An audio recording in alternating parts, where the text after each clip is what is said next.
We have some great stuff this morning. I hope you're pleased.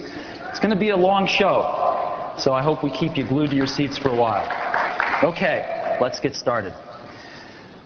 For the last 2 years, we've been reinventing Apple. We've reinvented almost everything about the way we run our business, about the way we market our products, about the way we distribute our products, about the way we engineer our products. And it's been a lot of work by a lot of folks at Apple. We've had an incredibly loyal customer base that's stuck by us. And where we find ourselves today, after this process, is with the strongest product line in Apple's history. And last quarter, we filled out our product matrix with our last product, the iBook. And last quarter, for the first time, we were firing on all cylinders. And I've got some great news to tell you about last quarter. We're going to save most of it for our earnings call 2 weeks from today. But one thing I want to share with you is that we have a reason to celebrate.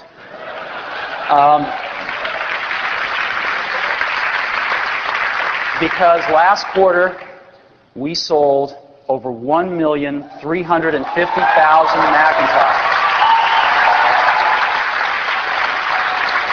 Incredible. That is more Macs in one quarter than in any quarter in Apple's entire history.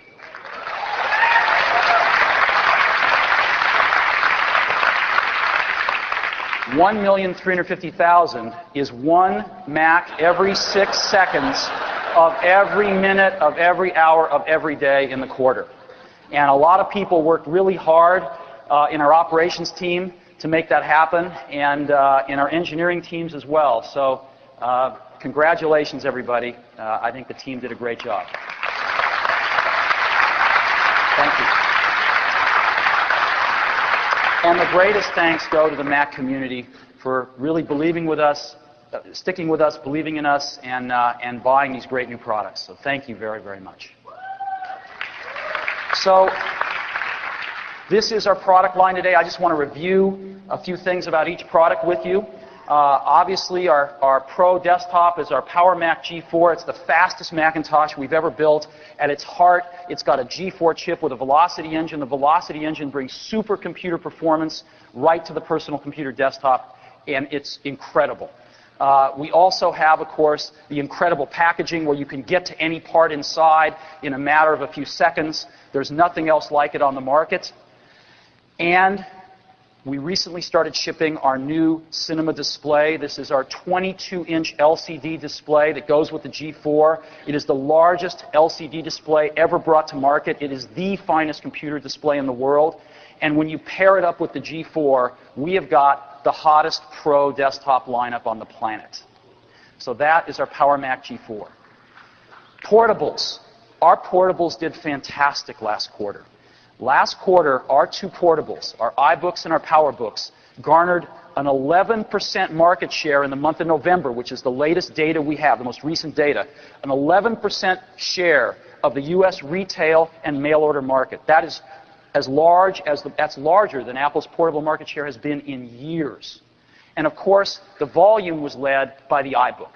Now, the iBook has been a runaway success for us. And in the months of October and November, which are the most recent data we've got, iBook was the #1 selling consumer portable in the U.S.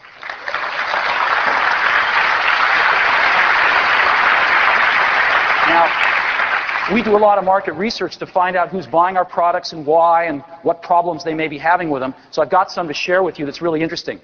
First-time buyers of iBooks, 11%, right? So most of them already own a computer, obviously. But Wintel switchers, 17%, which means that 28% of iMac buyers are new customers to Apple, which is great.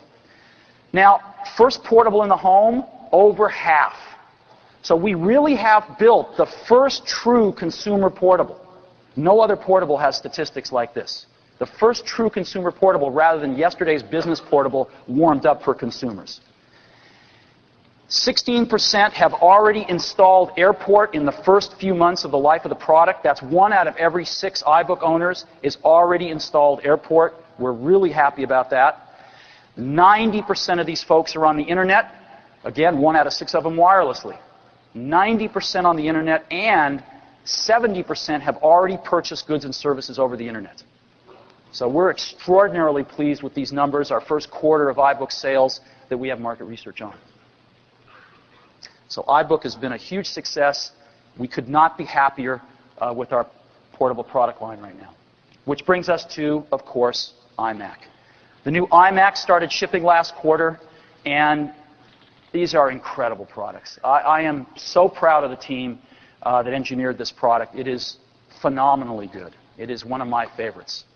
And, of course, they come in the 5 colors, but we also broke it down into 3 product options. The $995 iMac, the $1299 iMac DV, and the $1499 iMac DV Special Edition. And what happened last quarter was the Special Edition was the hit among the 3 hits. And we couldn't even make enough. We shipped a lot of Special Editions, but it wasn't enough. And this product took off like a rocket. We have some market research on the iMacs. Who's buying them? 30% first-time buyers, 14% Wintel switchers, which means that 44% of iMac customers are new customers.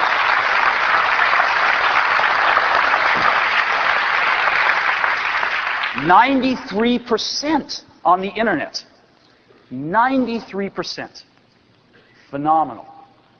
62% of those on the internet got on the first day of buying the product. 57% have purchased on the internet. And this is my favorite of all. What percent of iMac buyers did not seriously consider buying any other computer? 2 out of 3.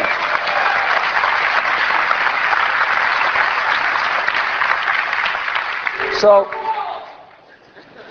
what was that? Oh, yeah. So, anyway, that's iMac. So, we have got the strongest product lineup that Apple has ever had. And I want to share with you some cool new peripheral products and software products that are coming out as well. First one is IBM's ViaVoice. We now have incredible voice recognition on the Macintosh thanks to IBM ViaVoice. It is now shipping. If you haven't tried it, try it. It's great. Another thing that is being announced today is Microsoft's IE5. Oh. Yeah. I heard a few hisses. Au contraire. This thing, they've sped this thing up 50%. It's really fast now. They're shipping it next month. And they've really cleaned up the UI. It's really quite nice. I think it's the best browser on the platform. So go check this out at the booth. It's shipping next month. And it's free. Another thing, AppleWorks 6 we're announcing. AppleWorks 6 has got over 100 new features. It's shipping next month. It's not free. It's $79. But it's pretty good. It also sports a whole new user interface, and it's got presentations in it now as well. This is the #1 selling productivity application package for education. It's been thoroughly updated. Go check it out. It's pretty cool. This thing is really cool. This is a company called Scalar has brought a USB microscope out for the Mac that is phenomenal. It looks like something else, but it's really a microscope. And I have not had a chance to bring one of these home and play with it with my kids, but I think it's going to be one of the coolest peripherals on the Mac. And one last one. This thing is amazing. VST is announcing at the show here a 100 gigabyte portable RAID drive. Okay, this thing's got 4 25 gig drives in it, all FireWire, so they're all hot pluggable. And that little slot at the bottom is where you put a PowerBook battery if you want. Okay, so you can plug it in, or you can use a PowerBook battery to take it on the road with you. 100 gigabytes. I've got one here. That's what it looks like. Isn't that cool?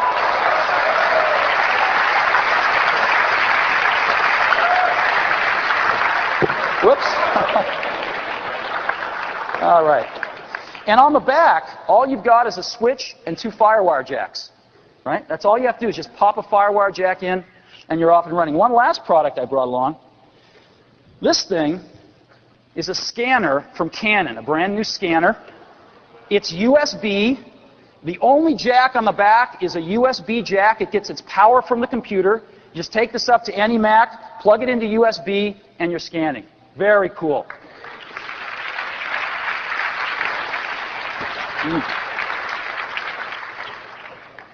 So there's some awesome stuff going on out there to make our Macs even better. But one of the ones I think is the best, of course, is Airport. Airport is a landmark product for us, and we just started shipping it. It's 11 megabits per second without wires. You buy a base station for $299, you buy an Airport card for $99 and throw it in any product we make. It's industry standard, so it works with third-party products as well. And every single computer we make now is Airport ready. You plug it in, and you've got Airport, 11 megabits a second. Up to 10 computers can share one base station. Up to 10 computers can be on the internet simultaneously, and it is a phenomenal product. So I think we believe that Apple is now leading the wireless networking revolution, and we intend to stay in the lead. This is an incredibly strategic product for us.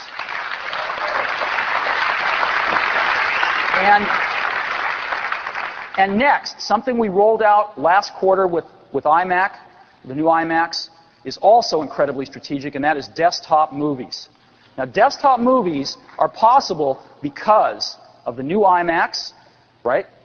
FireWire, which is built in, and is built into all the digital camcorders. So you can just go buy any Sony or Canon or any other digital camcorder and hook it right up to your iMac with a FireWire cable with no additional cards or any mess, no fuss. And QuickTime, the QuickTime Foundation in every Mac allowed us to write an application in-house called iMovie, which is a breakthrough application. Anybody can be creating their own desktop movies in a matter of 5 to 10 minutes. It's unbelievable. If there ever was a killer app, this is one. And so these things have come together to make desktop movies. And it's unbelievable. Our research now shows that 10% of the iMac DV customers have already made an iMovie. Remember, it's 90 days old. 10% have already made an iMovie.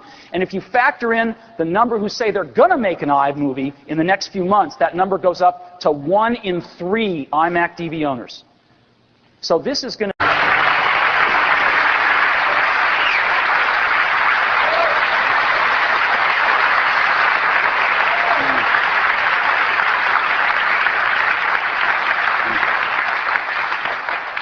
Isn't that great?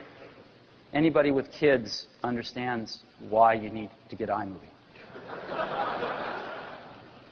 So, desktop movies, we think it's going to be huge, really huge. And we're putting a lot of energy into it. Now, you know, we have our Think Different ad campaign that we've been running for almost 2.5 years now. And this campaign is designed to honor our heroes, people that inspire us, and have changed the world. And we've had some incredibly great people that have allowed us to honor them in this campaign. And going forward for the next 6 months, we've chosen to actually honor people that tie in with desktop movies. We're going to be honoring film directors. So we're bringing back Alfred Hitchcock, who we've honored before. We're adding to that Charles Chaplin, Frank Capra, who directed It's a Wonderful Life, which I hope many of you saw recently. Stanley Kubrick. And Francis Coppola. So I hope you have a chance to see these on the backs of magazines and on billboards throughout the country. The other thing we've got is we've got some television commercials that try to communicate what iMovie and what desktop movies are all about. And what I'd like to do is actually run 3 commercials right now for you, and I'd love to know, I'm going to do an applause-o-meter after they're all done to see which ones you like the best. Okay, so let's go ahead and run them. Presenting 3 easy steps to making home movies. Step 1, have some fun. Step 2, Connect your digital camcorder. Step 3, well, have more fun. Repeat step 1. Move scenes around. Add titles. Make somebody a star.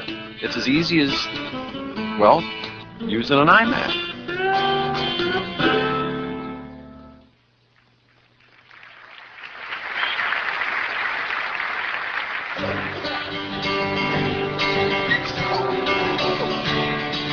So take the photographs and still frames in your mind. For what it's worth, it was worth all the while. It's something unpredictable, but in the end it's right. I hope you had the time of your life.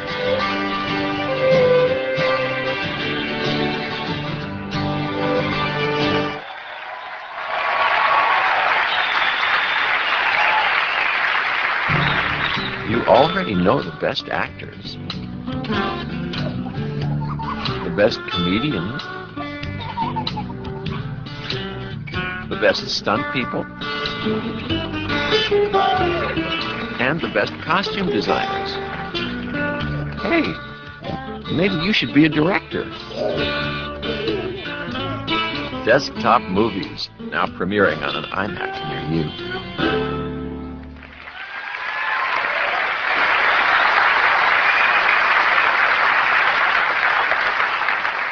This is the part of the presentation where you get to help us decide how to spend a lot of money.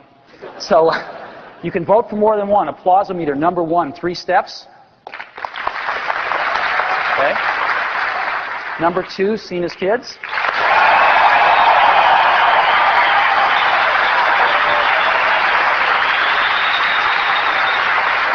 Number 3, actors.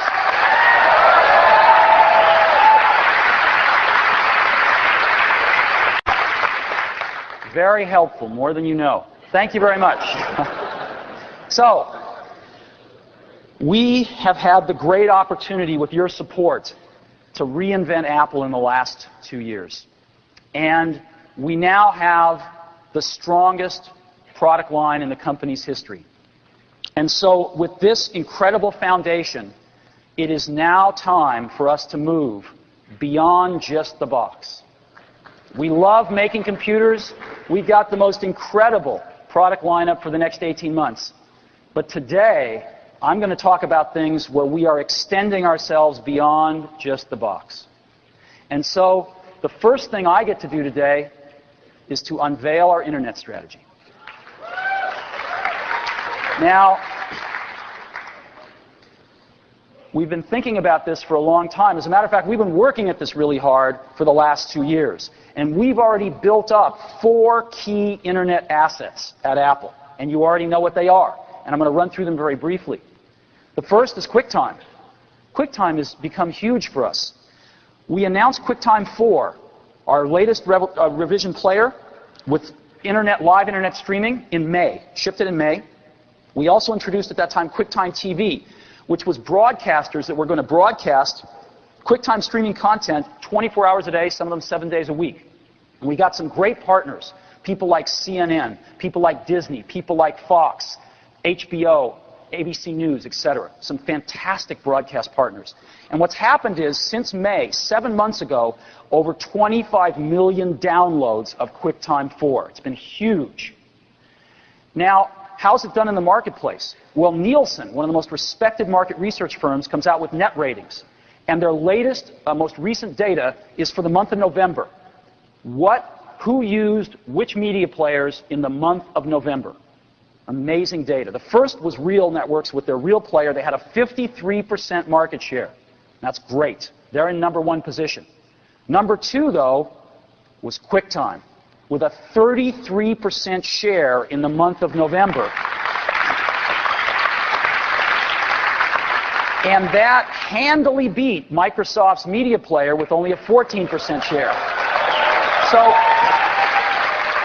So what does this mean? What this means is that in 7 short months, QuickTime has vaulted into the number 2 position with a 33% market share. This is phenomenal. There's even more good news. One of the other things they measure is the age of people using these things. And In particular, the percentage of young surfers that's under 21, because these are the people that buy most of the stuff, the music CDs, etc., off the internet. And here, QuickTime came out on top, 30%. Real players looking a little like your father's media player. So, now, we get asked a lot, how are you going to monetize this? You give away the player, you make the server free. Well, that's our strategy. How are you going to make money off this? Well, our answer is simple. First of all, we do sell pro players for $29.99, and we do sell a lot of them, which is great. But another thing that happened to us was, it turns out you can't broadcast all your content from California if you've got people trying to watch it over the internet in New York. It doesn't work. The internet's too busy for video traffic to travel that distance. You've got to broadcast locally to where it's being watched. And so you have to set up servers all around the internet to rebroadcast your content. And we were getting ready to spend a lot of money to go do that, when we heard of this little company out east called Akamai. Right? Never heard of them before. We met with them, and you know what? They had a better technology than we did. And so we decided to throw in with them. We gave them an order. We became their largest customer. And we also invested $12.5 million in them. Never would have heard of these guys had we not been involved with QuickTime, and they probably would have not let us invest. Well, they went public, and our $12.5 billion investment is now worth over $1 billion.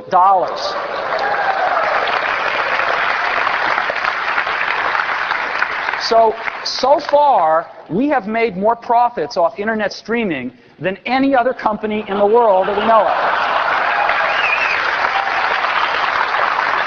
So, that's QuickTime. The second is our core OS. We've been adding key internet things into that OS, like Sherlock 2. It's an incredibly powerful internet search engine. We've added the ability to have multiple users, which is going to come in really handy in a few minutes, as you'll see. If you have a household with parents and kids, you can set up your Mac so that your kids have a separate environment. They can't get into your folders. When they log in, everybody gets their own browser preference, their own favorites, etc. And you can even log in using a voice password. We've added a keychain where you can put all your internet passwords on this electronic keychain, and when you log in, they're all open for you at once. You don't ever have to type in these 300 passwords that you now do. They'll automatically be sent once you've unlocked your keychain, your single keychain with one login. Auto-updating, so we can update the OS over the internet now, so that you'll never have an out-of-date OS. Since we released OS 9 in the last 2 months of selling it, both as an upgrade and on our computers, over 1 million copies in the last 60 days. So this has been extremely well received. And that's our second internet asset. Our third one might surprise you. It's Apple.com, our website. Our website is now getting 1.5 million visitors each day and 9.5 million visitors each week. This is phenomenal. And it's an incredible asset that we have that we'll talk more about in just a minute. And the last of the four is a part of Apple.com that I want to highlight specifically, which is the Apple Online Store. The Apple Online Store was new for us. It opened in November of '97, about 2 years ago. We had no experience at it, and we had a lot to learn. But we've learned a lot in the last 2 years. And I can report to you now that the Apple Online Store is a big success. We are running now at the annualized sales rate of over $1 billion on the Apple Store. Last quarter, the holiday quarter, we did over $300 million on the Apple Store. We're extremely pleased with this. And the entire Apple Store runs on Apple technology. It runs on WebObjects running on Mac OS X server. So we really do eat our own dog food at Apple. So we've got these 4 foundation internet assets. Let's build on them. So let's get started. We start with Apple.com because we're getting almost 10 million viewers each week. What do? The first thing we're doing is we're adding a tab bar on the top of Apple.com so that we can get viewers more easily and readily to the places they like to go. Under the Apple logo will be the home page that you're very familiar with on Apple.com. But we've elevated the store to a tab right next to it, as well as QuickTime and support. These are the most highly trafficked areas of Apple.com. Support, QuickTime, and the store. All right on the top on every single page of Apple.com. But there's 3 new tabs in the middle.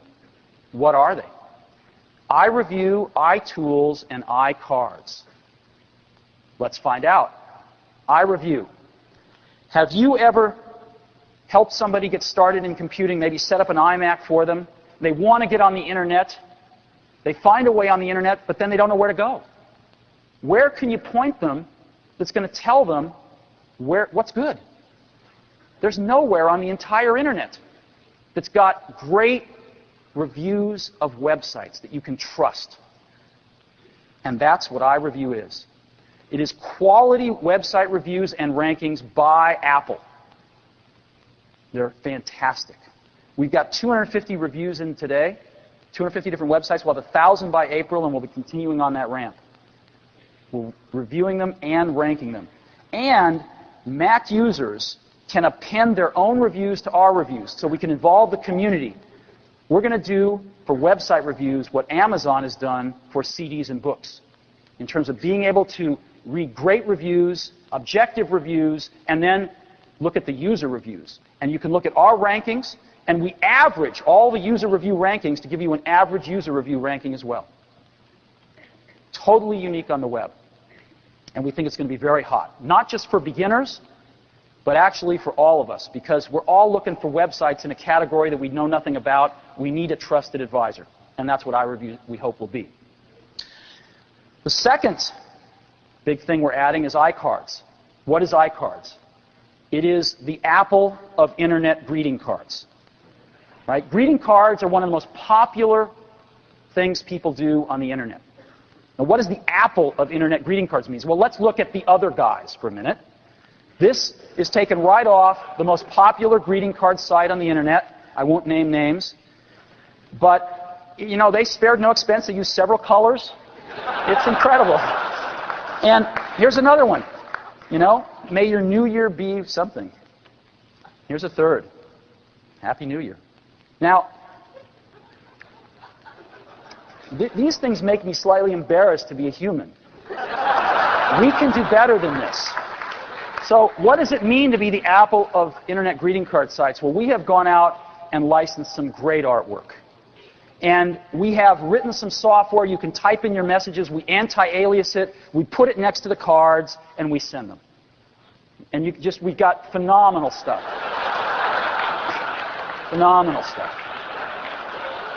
So this is what it means to be the Apple of Internet greeting card sites. Now, when these cards are sent, they're sent in email. They show up in email. And you can view them in line. They're not an attachment. You don't have to go to a website to read them. They're right in your email. So, iReview and iCards, I'd like to show them to you now.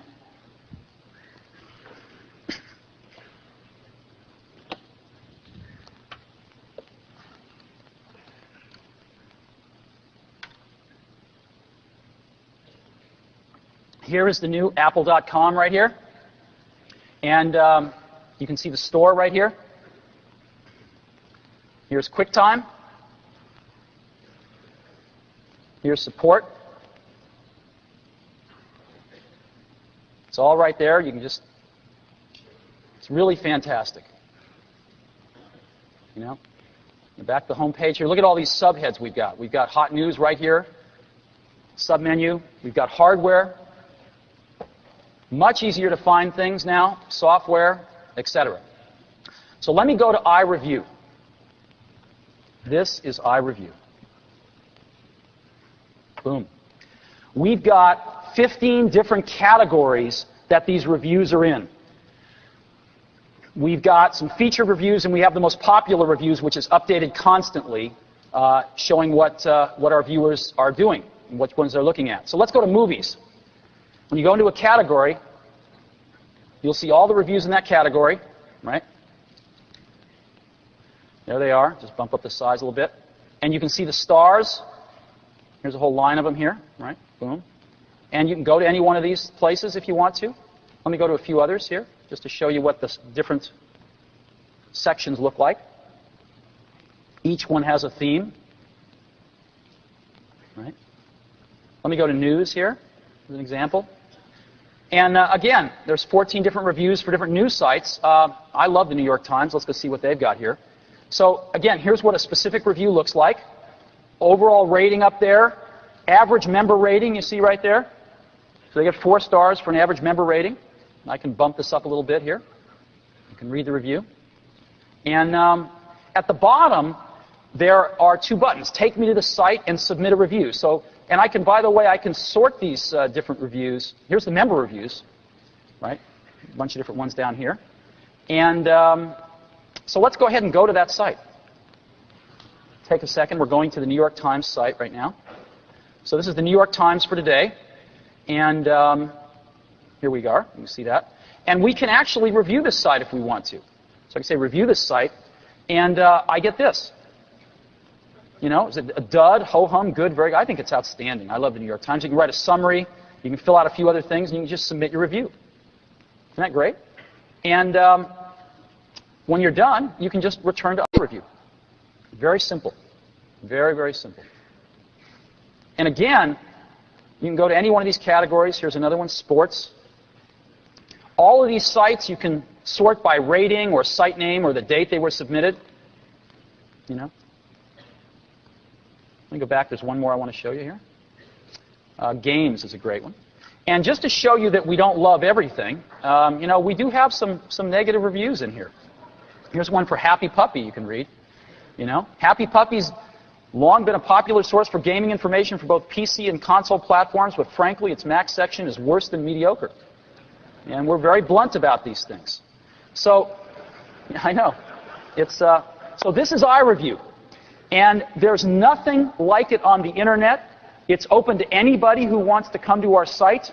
We think it's going to be a boon to beginners and people getting on the internet in the early stages. But actually, even for a lot of us that surf all the time, we think it's going to be a tremendous resource. So secondly, iCards. The Apple of greeting cards. So here's iCards. Here are the different categories of cards that we have, right here. And so let's take a look at some of them. Let's go into birthday. Whoops.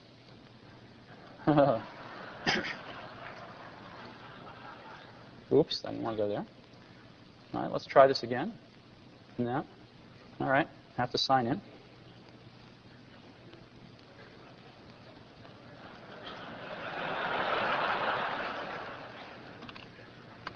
That should give me it. No, I want to go here. All right, let's try again.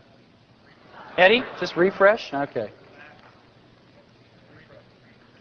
I'm refreshing. All right, there we go. So, no? Golly, golly, golly, golly. All right. Refresh right here. Got it. All right. Here's some birthday cards as an example. And I just click on one of these things, and boom. I have the opportunity to see the card. I can edit it, do whatever I want. And so let me go back again, back to categories. I'm going to go in Fine Art, and I'll pick a card, one of the ones I showed you here. And so I want to edit this card. All I do is click on this thing, and I'll go ahead and leave it in Comic Sans, and I'm going to write this here. And I'm going to send it to my wife.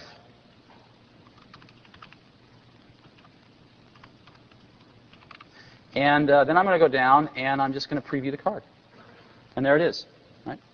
I could edit it some more, et cetera, et cetera. So I can just go through and pick out cards. Let me show you some of the Get Well cards. They're great. This one's fun. Isn't that great? You know, here's another good one. I like this one. You know. And there's one more here that's fun. Isn't that great? And let me show you just a few more here. Oh, Vacations has got some great ones in it. So, you know, here's a good one. Let me go ahead and edit this one. Let me go ahead and pick maybe a bigger font here. Yeah, whoops. I'm having a tough time. Okay. So I'm going to say, let's see.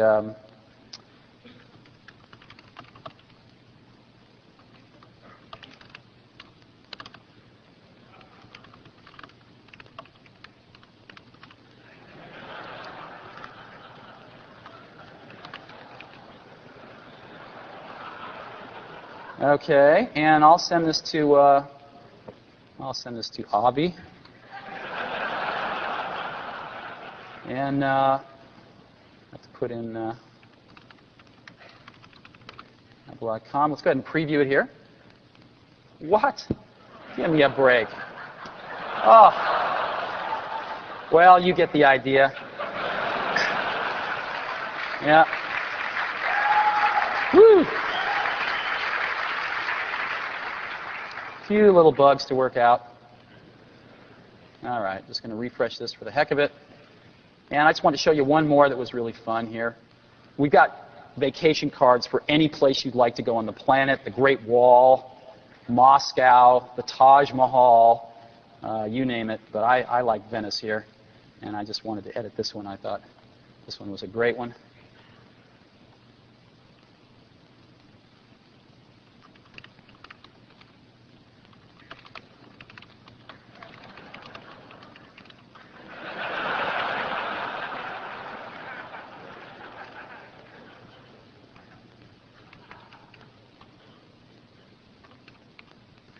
Oh boy. All right. There we go. So you get the idea. You can make these really beautiful cards really fast and just go ahead and send them. So that's iCards, and I think you get the idea.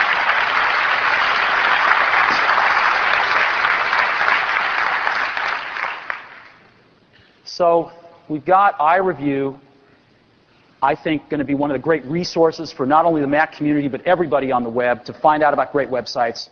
We've got iCards, the best greeting card site on the web. And what's this middle button, iTools? This middle button, iTools, is revolutionary. It's totally revolutionary. And I want to spend some time taking you through it.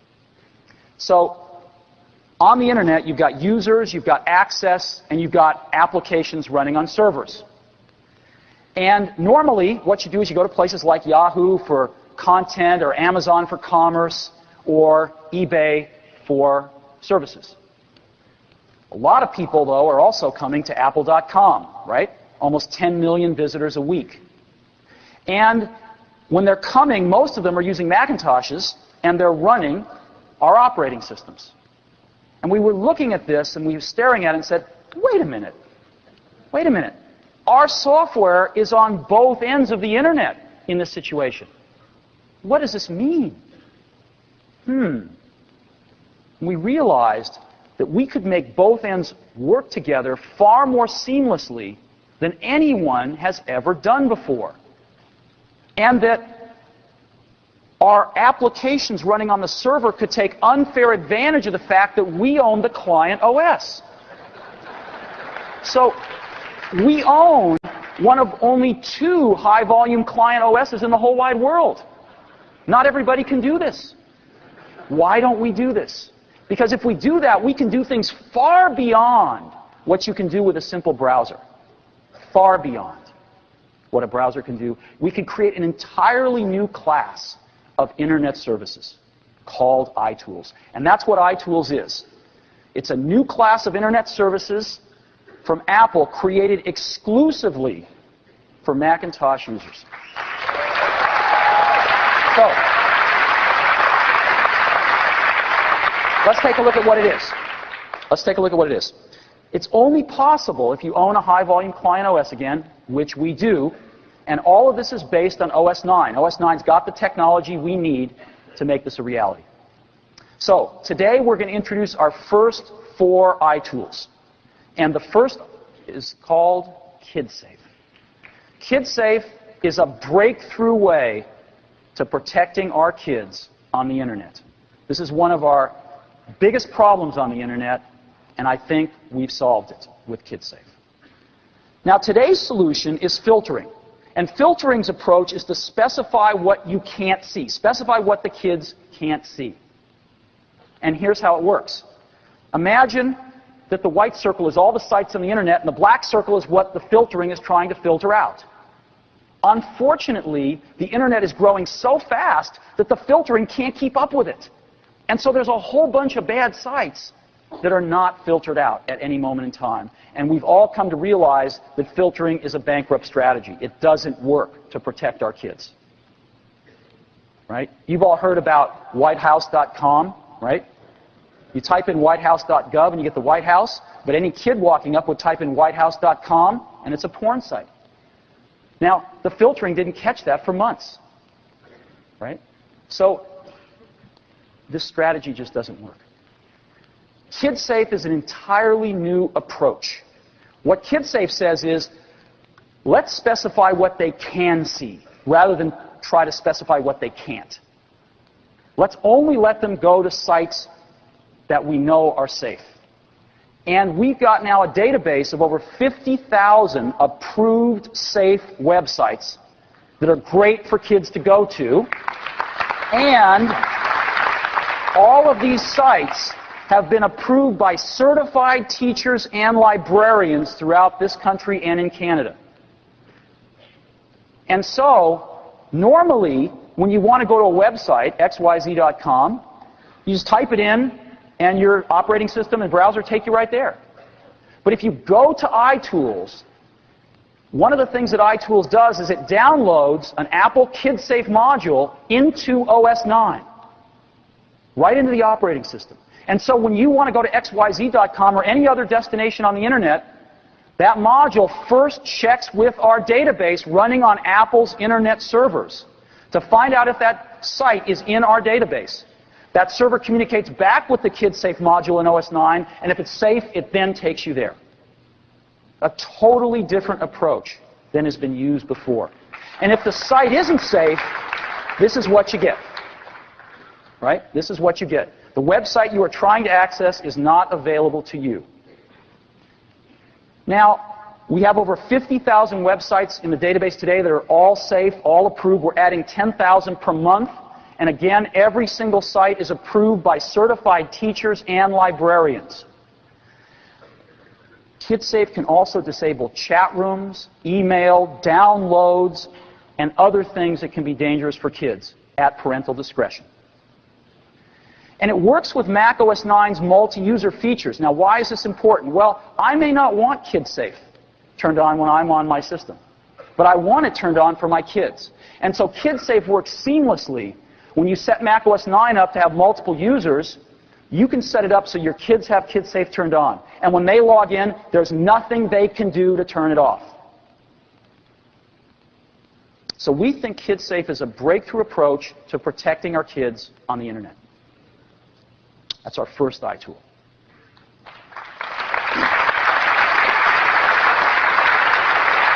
Our second iTool, Mail. Apple is going to run its own mail for Macintosh users. And we wanted to get a great domain name, a great email address for all of our users. And we found a really good one. What is it? Mac.com. So today we're unveiling Mac.com, industrial strength email for Macintosh users. It's run by Apple, so it's reliable, private, and secure. And it works with all POP email clients, so it works with Outlook Express, Netscape Navigator, Eudora. It works with all the popular email clients out there. It's got a lot of convenient features. If you're going on vacation, you can just go and say, I want an auto-reply, and type in the message, and the server will handle that for you. You can forward mail to other email addresses. It's all very simple. And again, this is what that looks like. You just go onto the website and do it right on a web page. And naturally, with any new great internet address in town, there's going to be a gold rush for names. So if you want to get on Mac.com, I'd suggest you go lock up the name you'd like. There are some advantages to being the interim CEO. So if you try to get Steve, you might find it's already taken. So this is our second iTool, email. And when you get your email account, you can send out an iCard to all your friends telling them that you now have a new email address. So our second iTool, Mac.com.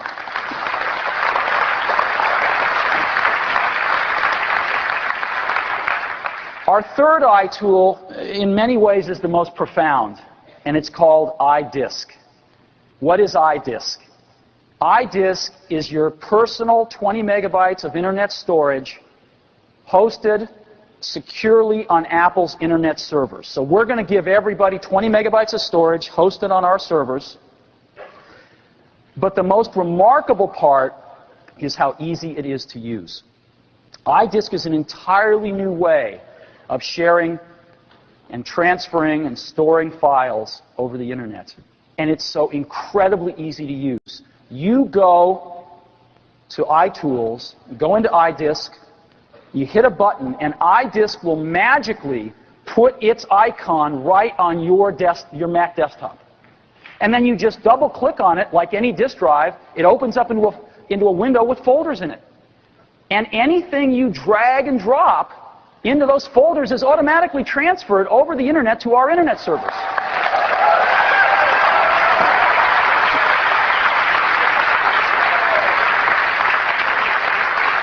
And anything you drag back is automatically copied.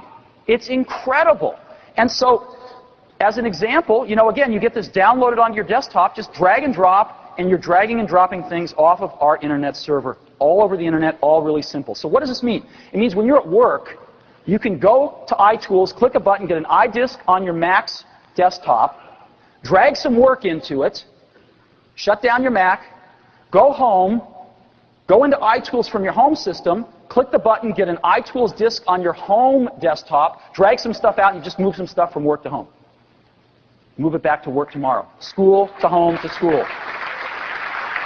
And there's a public folder in your iDisk. And you can put anything you want in it, and other people can look at it. All they have to do is know your login name. They can go to iTools and type in your login name, and your public folder will appear on their desktop, and they can drag stuff out of it. So you can share things with anybody. It's incredible. So photos, iMovies, documents, anything. And you can use iDisk with iCards. You can drag your personal photos in, and iCards knows how to read your photo folder in iDisk, and it'll give you your personal photos for your cards. So, iDisk is your personal 20 megabytes of internet storage on our servers. It's as easy as using a folder on your Mac desktop. We think this is going to be a big deal. iDisk is our third iTool. And our fourth is Homepage. Homepage is remarkable. I know so many people that want a website and they just don't know how to make one. And some of them buy some of the tools, and some of the tools are great. Macromedia, Adobe, these just got to make great tools, but they're just over the heads of a lot of people. So Homepage is a way to build your personal website in less than 10 minutes. And we are hosting them on our internet servers. So you can put electronic photo albums, you can have iMovies, resumes, birth announcements, anything you want. And again, you can use iDisk to import the content from your Mac. So you want to put photos in your website, just drag them into your Photos folder, and Homepage knows how to go look there. Same with iMovies. And again, your website's hosted on our internet servers, so it's available to everybody 24/7. And you can update it as often as you like. You get an iCard to send out when you get your website done. And that is the fourth of our iTools. And now I'd like to show them to you.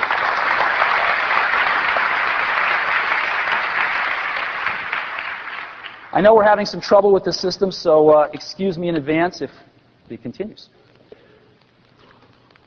So let's go to iTools.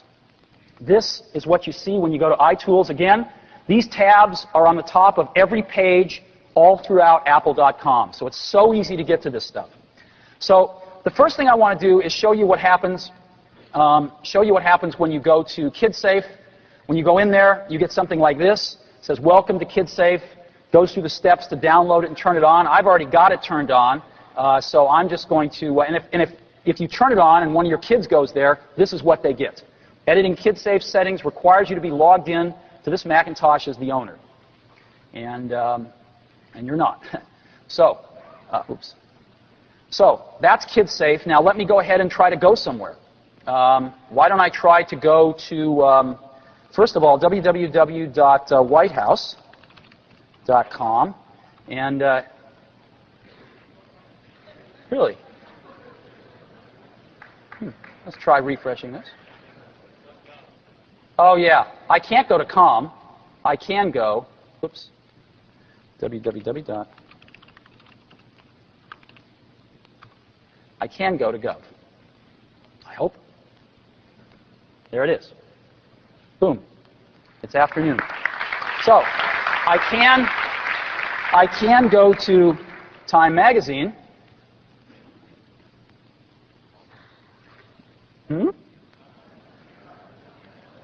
Let's try CNN.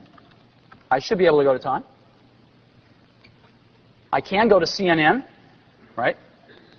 I cannot go to Playboy, right? But let me show you something even more incredible. I'm going to bring up Sherlock. Now, Sherlock, we've added a kid-safe channel, so if you're kid-safe, all the other channels are pretty much removed for you, and you have a kid-safe channel. Now, one of the problems with filtering, again, is that it filters out everything. It's indiscriminate. So as an example, the word sex, it will filter out everywhere. And yet there are things about sex that I want our kids to know. So I can type in sex to Sherlock, and there's a lot of kid-safe sites that will permit that word because they are kid-safe sites. Life expectancy calculator, basic genetics, etc., etc. Right? And I can go to one of them as an example and go to basic genetics. Now, this happens to be a site that I want my kids to see. Right? And yet it filters out all of the sites that you might imagine have to do with sex that you don't want your kids to see. So this is kid-safe.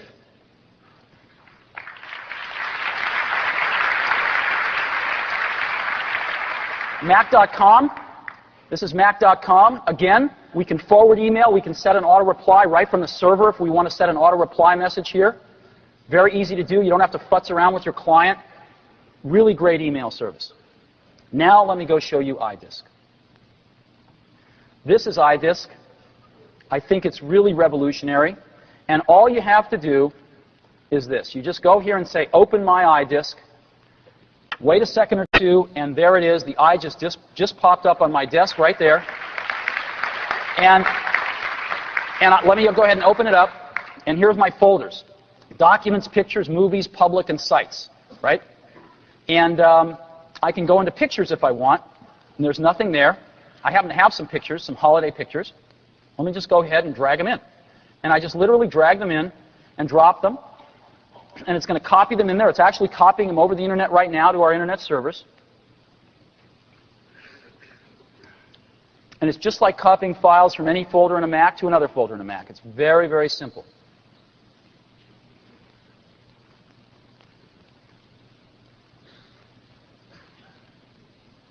And there they are, right there. And so those are now stored securely on Apple's internet servers. Now, I can do something else pretty cool with iDisk. I can actually go look at somebody else's stuff in their public folder only. I can't see their private stuff, but I can see what they put in their public folder. So I'm going to go to Phil's public folder, and Phil is Phil S. So I just type in Phil S because that's his login name. He's told me that. And I say open public folder. And what that's going to do now is put Phil's public folder iDisk right on my desktop. And I can go inside there. And now Phil's a product geek. He loves products, so he's got some product photographs in here of all of our products, and I can just click on them and look at them. Right? And again, these are loading right off Apple's internet server. I can even look at a QuickTime streaming movie that he has put in his public folder. So let me click on this. And it comes up, and I can say, okay, show me this. Aerodynamic design. So Phil has dragged this movie into his public folder, and I'm looking at it from anywhere else by mounting his public folder on my desktop. Pretty cool, huh? Standard built-in DVD player. And of course, tinted. Now, let me do something else here. Let me go to iCards, if it'll let me in. And let me go to Create Your Own. No, it's not going to let me in. Okay. So anyway, I could actually go to iCards and take some of those photos that I had and make my own card with it. It's very, very cool. So, now I'm going to go to Homepage, our fourth iTool. And here's Homepage. It's 3 steps to make your own website. So we're just going to make a website now, if that's okay. So what I'm going to do is I'm going to say, well, here's the things I can put in my website. Photo albums, iMovie theaters, invites, announcements, resumes. So I'm going to say, I want to make a photo album. And I can automatically make a photo album by pushing one button. It's going to go to my iDisk Pictures folder, grab all the pictures in there, and make a website page automatically for me. So let's have it do that. There it is. And this is my template here. And those are all the photos I had dragged into my iDisk. Right? And I can say, well, let's go ahead and remove this one. And let's say I want to make a new title here. So I will say, whoops. What's going on here? Let's say how about Rocky Mountain Vacation? And we'll apply that. And a subtitle here, let's say, boy, did we have fun. And I'll just get rid of the rest of the stuff here. Boom. And apply that. And let's say I want to call this page Photo Album. And all I have to do now that I've taken out a picture and changed a few things, is say publish this. And this is now published on Apple's web server as your personal web page. It gives you the URL, and I can go see it. And this is it right here. There it is. And I can click on one of these. See the photos? Click on any one of these, get a blow up of the photo. Anybody can do this now from any browser in the world. This is all published on the website. Except for that one. Okay. So you get the general idea. Pretty cool, huh? All right. So now I can go back to home. I've done that. And what I want to do now is add another page to my website. So I want to add an iMovie theater. Now I actually have, I'll go back, I actually have a movie in my iDisk, right, that I put in my iDisk. And so when I click iMovie Theater, I think I've got 2 of them in there. I say I want to edit this, and it'll show me the movies I've got, right? So I've got Cena's movie in there, and I say apply. And so now I've got Cena's movie here, and I'm going to say edit the title, and I'll say Cena's movie, let's say. Or I'll say Our Kids, right? Our Kids, apply that. And I'm not going to bother editing this other thing, and so now I can just say publish this. And I can go back to my page now, and I've got my photo album here, which is what I had before, but now I've got my movie theater too, and this is my QuickTime movie theater, and I can streaming QuickTime. Anybody on the web can come see this.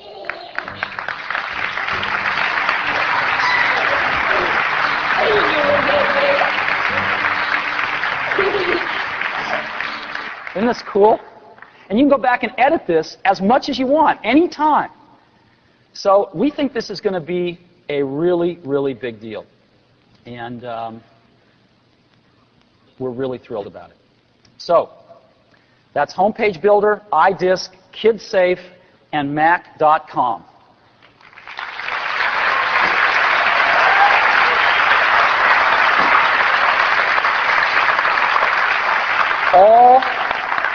All of these iTools are premiering today. You can go use them as soon as you get out of here. You can access them from any ISP, although we're going to recommend the best one in a minute. And they are free. They are all free. And iTools requires OS 9 because it's the only way it's possible. So you have to be running OS 9 for iTools, but iReview and iCards are for everybody on any kind of computer. www.apple.com. Now, there it is. That's what you'll see. So iTools. We get asked a lot, though, again, how are you going to monetize this? You're giving iTools away. You're giving 20 megabytes of storage to everybody. You're running their email for them, et cetera, et cetera, et cetera. Well, it turns out that we have a lot of customers. We have 25 million awesome customers. And we spend a lot to get new customers. We spend a lot on marketing. And we ought to be able to somehow monetize that by giving people great service in some area. And when we looked at this and we said, well, we're already selling great computers, we've got iTools on the server, but there is the matter of access. There is the matter of internet access. And we would like to make sure our customers have the best internet access on the planet. And so we thought, should we do this ourselves or should we get a partner? And there were pluses and minuses to each. We explored them all thoroughly. But in the end, we said, you know, we should get a partner. Because we want to focus our energies on making the setup experience great and things like iTools to make the web experience great. Let's partner with somebody who knows how to provide the best access in the world. And so we looked at the three biggest. America Online with 20 million subs, pretty formidable. Earthlink, which is just completing their merger with Mindspring, 3.5 million subs, number 2, solid number 2. And Microsoft Network with 2 million subs. These are the top 3 ISPs in the world. And after looking at them all very thoroughly, we picked the best one. We picked Earthlink.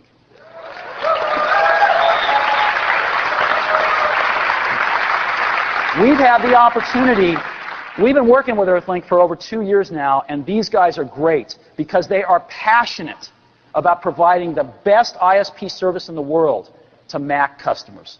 They've won every award in the book for being the best ISP. And we are thrilled to be working with them. And so we're partnering to provide the best ISP service for Mac customers with Earthlink.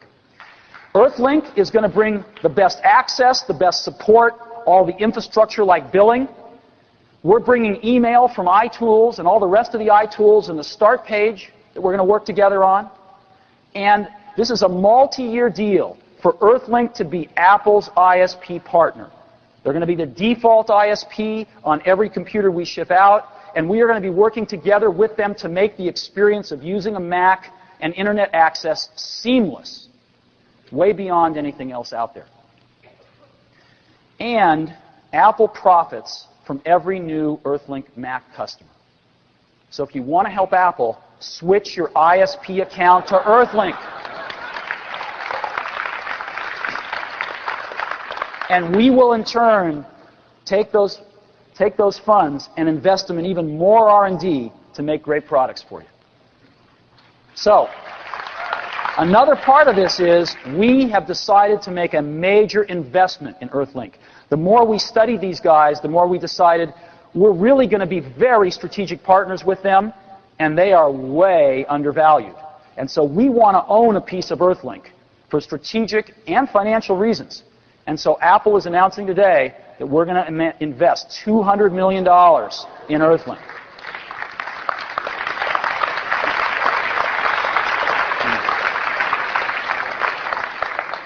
So it's my pleasure to invite the CEO of Earthlink, Gary Betty, up on stage. I'd like you to meet him. He's going to be a big part of our future. Gary, come on up.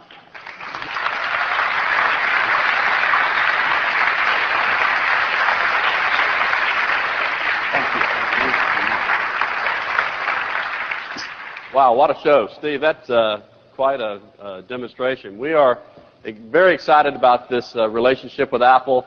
Earthlink was founded in 1984 by Sky Dayton. He actually created a software product for the Mac. We didn't have our first Windows software package until about 17 months after the company provisioned its first account. So Macintosh has always been near and dear to our heart. We also, I think, are one of the few companies who actually have specialized support people who understand the Macintosh environment, and we're dedicated to ensuring that the Macintosh user, which Steve talks about, gets the absolute best access and support they possibly can from our company. Going forward, Steve is right. This is a big deal for us. It's a great source of new customers. When you look at the economics of our business, scale is everything. Having the ability to continue our position as the default provider on this platform, which is becoming more and more important in the consumer environment, is going to be a big part of our future growth and success. And I think, I hope that Apple's investment in Earthlink turns out to be like Aqaba in the next 12 months, showing similar types of returns for this 12 million to $1 billion. With Apple support, with your support, I'm sure that we can do that. And with that, I'll turn it back over to Steve. Thank you.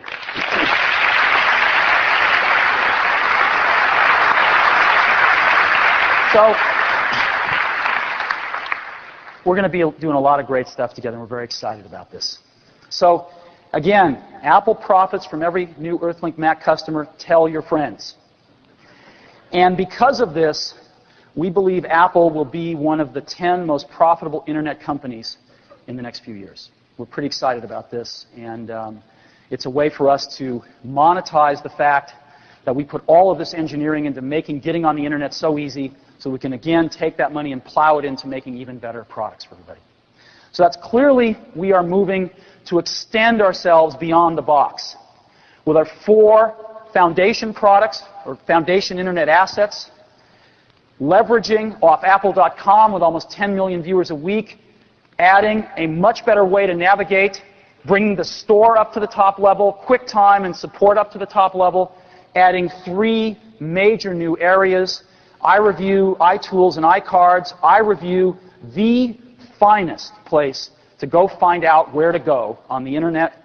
iCards, the Apple of greeting card sites, and iTools, revolutionary tools which are only possible because we take advantage of the fact that we own the client OS to create an entirely new class of internet services available exclusively to Mac users, and our deal with Earthlink to provide the best access in the world. So we are clearly moving beyond the box.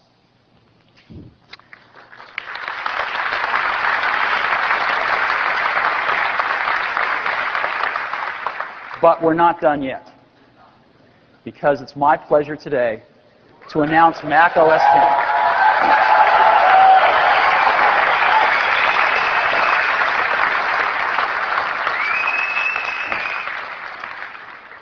This is, I hope, also going to blow you away. We are announcing Mac OS X here today. I'd like to go over the goals for Mac OS X.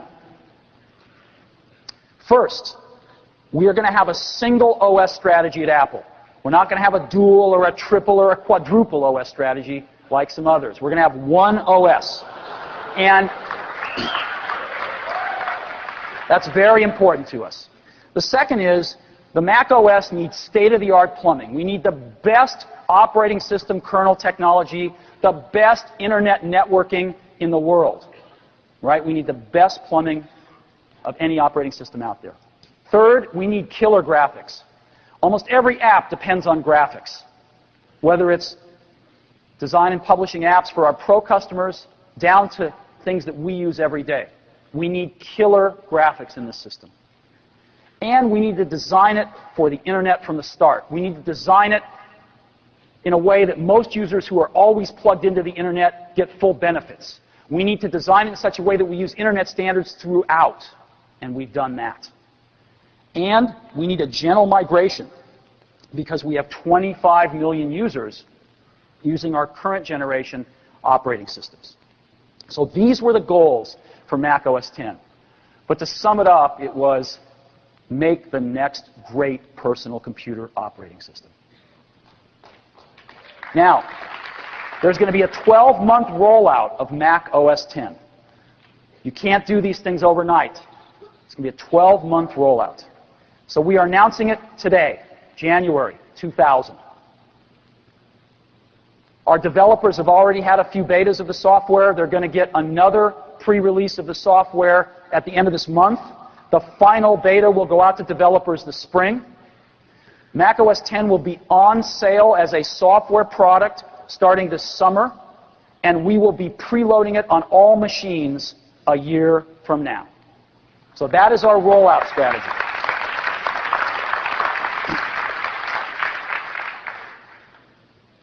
Now I'd like to go through the architecture of Mac OS X with you. To start off with, we need a kernel. And that kernel we call Darwin. Darwin's amazing. It's a super modern kernel. And it's got protected memory, preemptive multitasking, modern networking, all the things you'd expect, done in a very elegant way. And it's very Linux-like, very much so. It's got FreeBSD Unix, which is the same as Linux. So it looks almost the same to developers. It's got a mock microkernel, and it's completely open source. You can go to Apple's website today and download it, as 75,000 people already have. It's completely open source, and we're getting a lot of help from the Mac community to make it better and better and better. So we're extremely excited about Darwin. The next layer on top of Darwin is killer graphics. We've got 3 components. Our 2D, which is Quartz, our 3D, which is OpenGL, and our media layer, which is QuickTime. And they're all seamlessly integrated right into the operating system. So let's take a look at Quartz. Quartz is PDF-based. What does that mean? You know when you go to the web and you see PDF documents, you read them with Acrobat, this great technology invented by Adobe? Well, that technology is now at the core of Mac OS X's graphics. So you can image PDFs instantly. We have on-the-fly PDF rendering, anti-aliasing, and compositing, which will blow you away, built at the core of the OS. So now all applications get this for free. And we have built-in transparency into the model. And I'll show you that in a few minutes. Our OpenGL 3D standard is the most widely supported 3D standard in the industry. It's very advanced, and we have full hardware support for it, built in, again, to the core of the operating system. And obviously, QuickTime for digital, video, and audio, live internet streaming, internet standard, 33% market share, built into the core of the OS. So those are our killer graphics. The next layer are our APIs, the things that our developers program to. And there are 3 of them in Mac OS X, Classic, Carbon, and Cocoa. Classic, and the reason for this is to provide a gentle migration for people from the left to the right over time.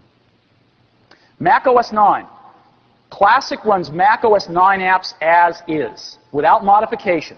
So you can run your Mac OS 9 apps right on Mac OS X. You do not get all of the new features, however, because it's impossible to do technically. But they all run, and they run well.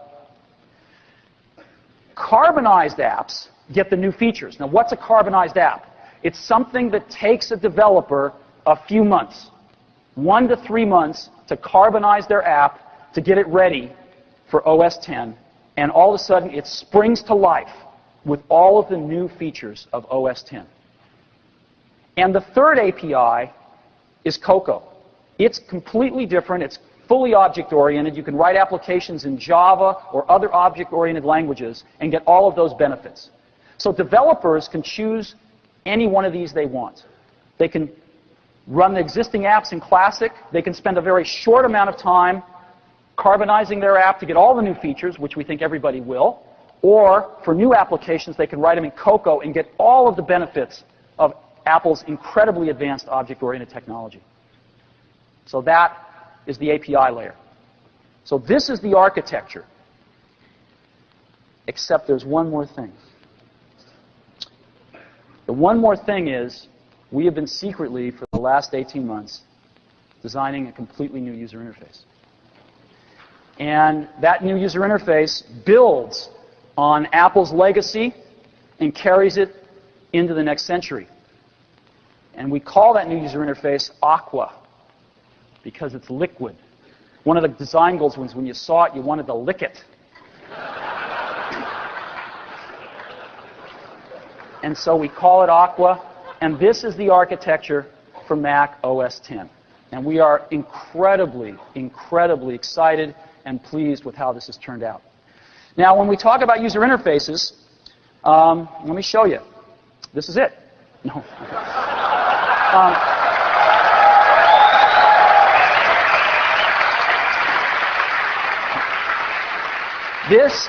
This is what started it all, right? The original Macintosh in 1984, 512 by 384, dots on the screen, black and white, kicked off a revolution. And we saw others follow in the late 80s. This is Windows 3.1 in the late 80s. And Apple followed up in the mid-90s with the current user interface called Platinum, still the best thing out there. And then this is Windows 98, which obviously came out in 98.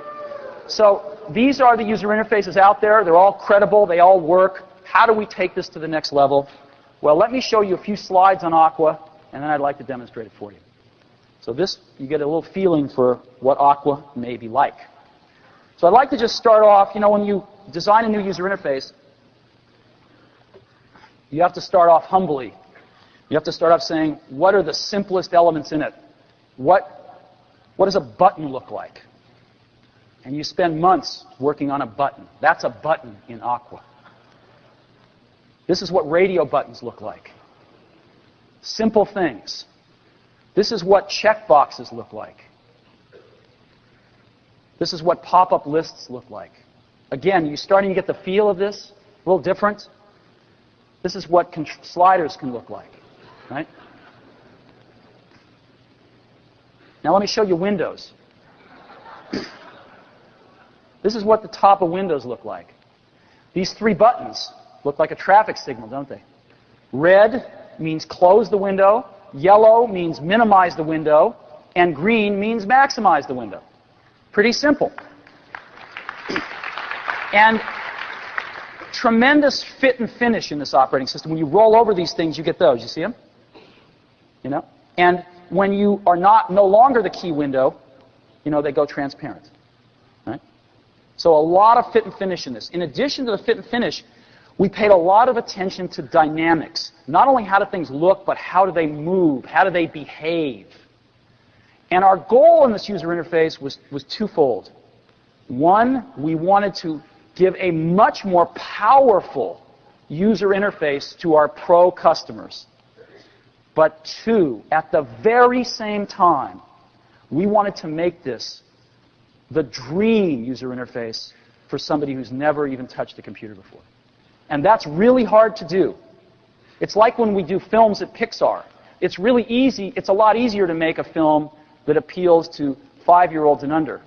But it's very difficult to make one film that 5-year-olds love and that their parents also love. And that was the goal of this user interface. To make it span the range so that our people turning on their iMac for the first time were enchanted with it and it was super easy to use. And yet our pro customers also felt, my God, this takes me to places I thought I could never get to. And that's what we tried to do. We also have proxies built right in, so when you want to drag a document off, you can just drag this little proxy off very nicely. And these are what scroll bars look like. Right? So, let me go ahead and show this to you. If everything works,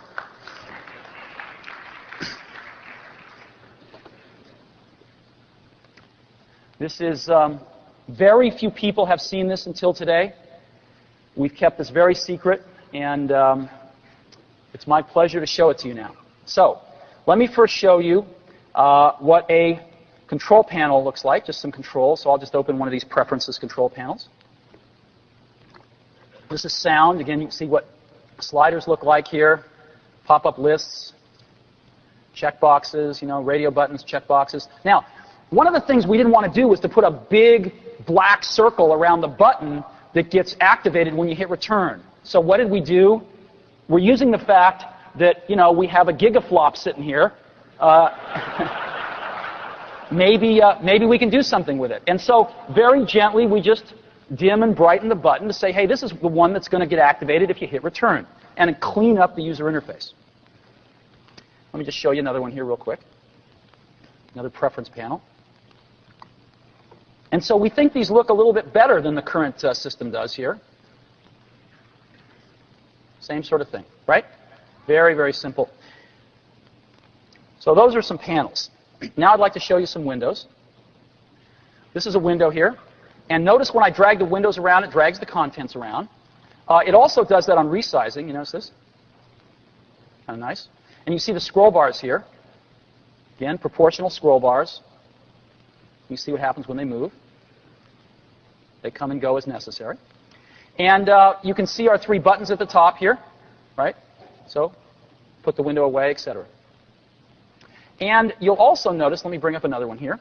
You'll also notice that the windows have wonderful shadows on them. Can you see the shadows on the right of this window? Maybe if I bring up a text document, you can see it even better against white. You see that against the white there? Right? See that? Very, very subtle, very nice. And windows don't even need to be the activated window to put them away. These controls, I can roll over and just put this thing away. Right? Very nice. So now what I'm going to do is show you an incredible thing that some of our geniuses came up with.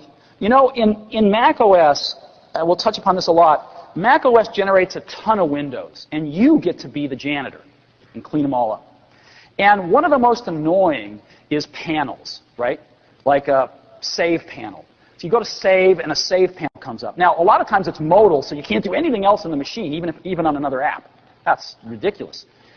But even if you could do something on another app, by the time you come back, you've forgotten which window or document that save panel's for. And you got to manage it and move it all around. How could we simplify this whole thing? Well, let me show you. So here's a window, and I'll do a save as right now. See that? Right?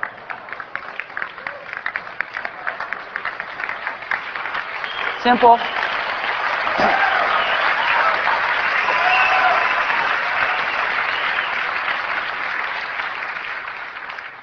And so, you know, I can be, oh yes. And I can have, as an example, I can have a few of these up here, right? And I can just say, you know, let's save this one. And it's very clear, you know, what that pertains to. I can go do something else if I want to. And when I come back, I know exactly what that thing pertains to. Now, what happens, though, if the window's really small? I mean, we've got to think these things through, you know, and I want to save that. Well, this is what happens.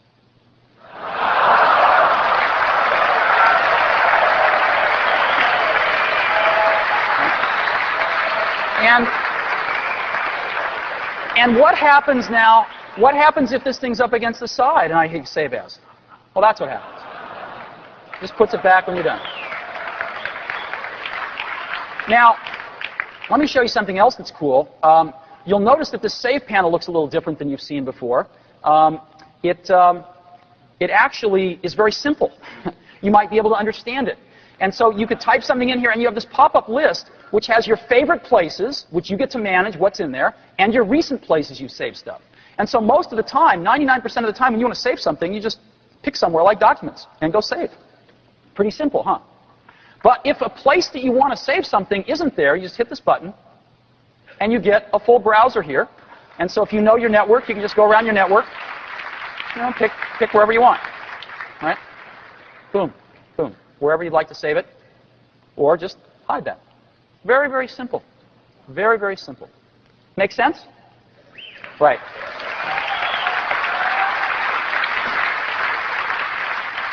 Okay. We're just getting started.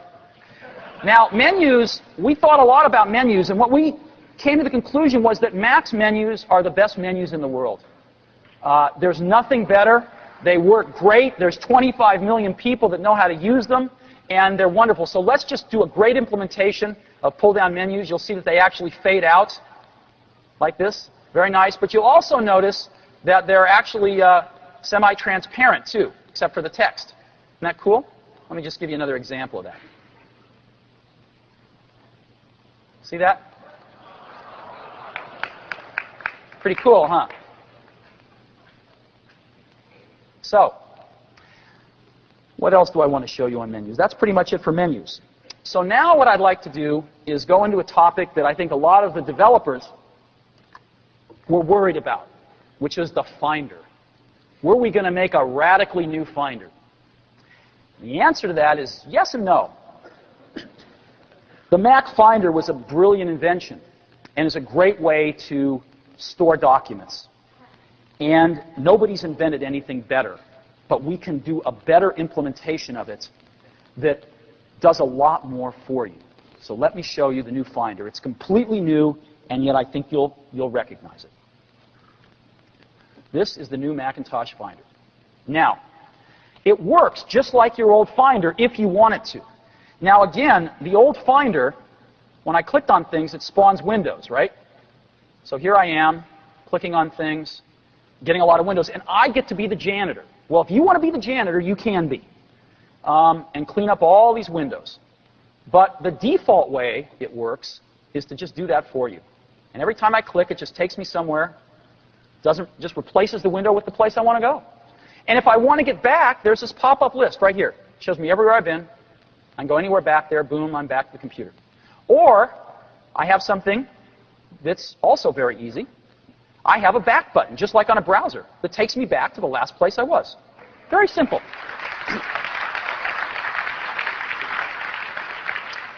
We also have a search field where you can type in anything and find documents by both name and content almost instantly. So it's really easy to find stuff. It's really easy to navigate. Now, let me show you some things we've added to make it even easier to navigate. We have icon view here, right? So I can go into here and go into documents and follow it down that way. Or, of course, I have list view, which you're all familiar with, right? But we've added another view called browser view, which lets me see my whole tree here, everywhere I've been, all the way back, every choice I've made. And you can click between these views so easily, right? Now, in browser view, there's another fun thing, which is if you click on one of these, we've added a preview mode. And so I can preview any kind of documents right here just by clicking on them. As a matter of fact, I can even preview QuickTime movies. Pretty cool.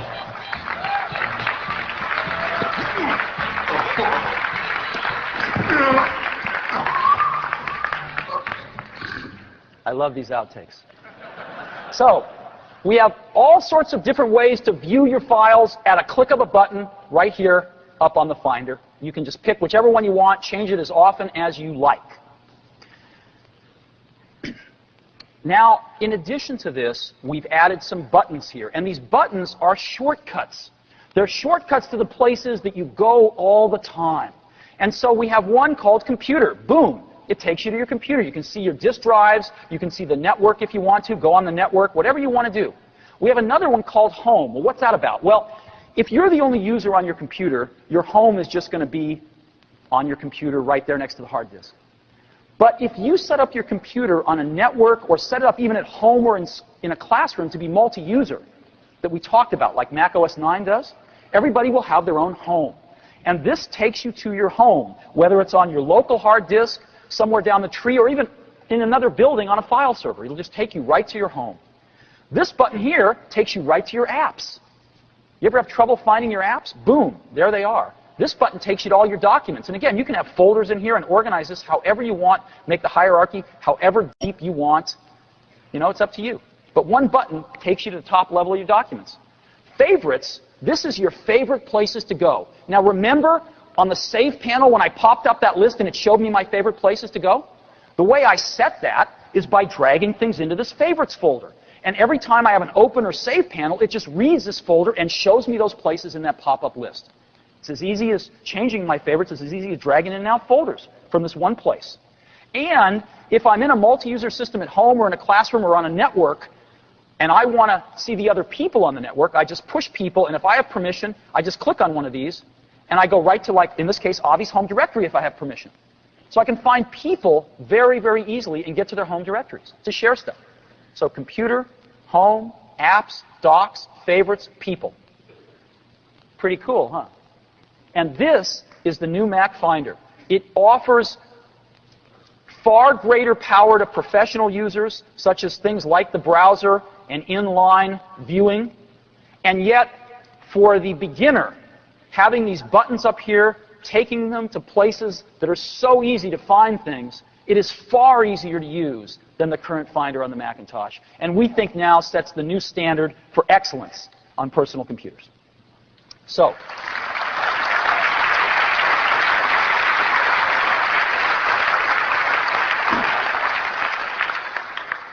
remember I told you we had 3 APIs. We have Classic that runs existing Mac OS 9 apps without modification.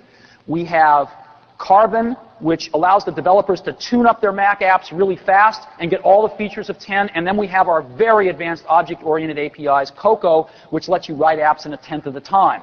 I'm going to show you apps from each one of those right now.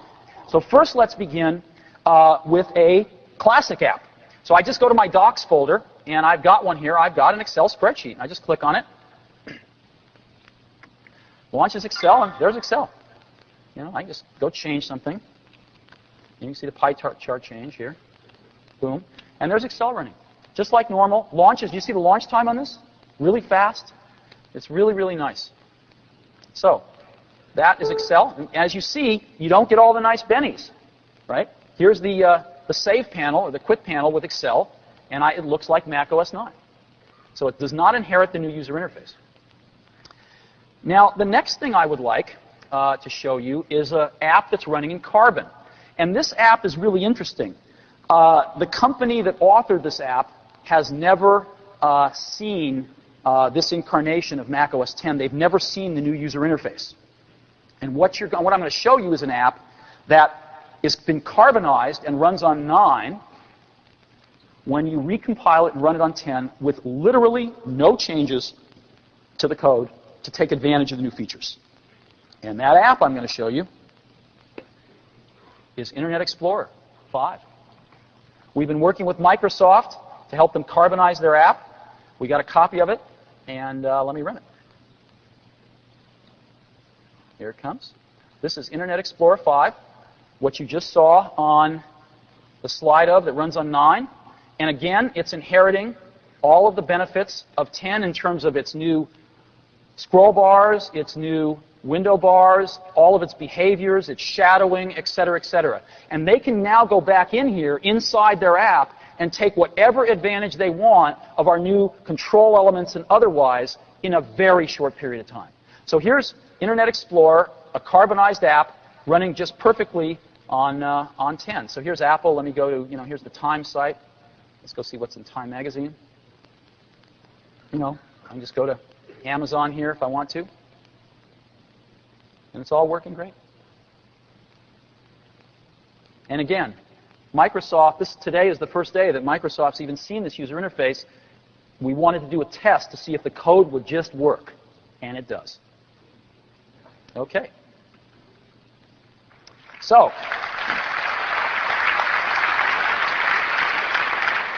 and now I'd like to show you a Cocoa app.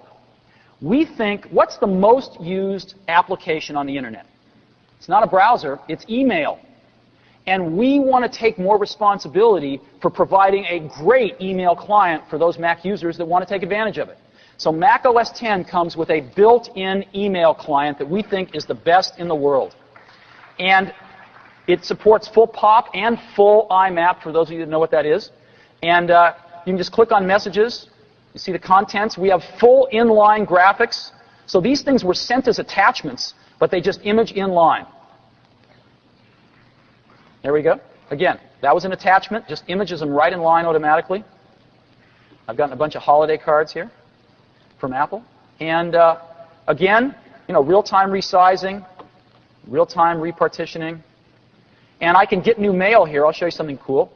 This is the progress bar in OS 10. So you can just go fetch email. And we've got some other fun things we built into it. I can take a message and just say I want to reply to it. And in the CC field, once I start typing, I've got really smart addressing. So it just goes back and just shows me, as an example.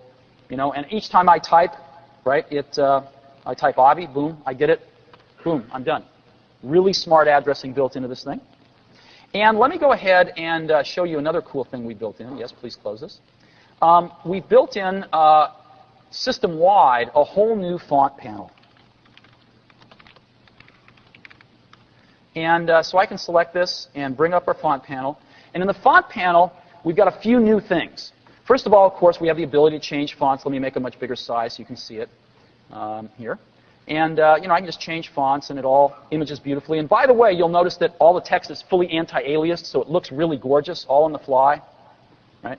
But we've added this concept of collections. So I can look at all my fonts, or I can look at a collection I have called Fun Fonts. And people can organize their fonts into collections. Right? Isn't this nice?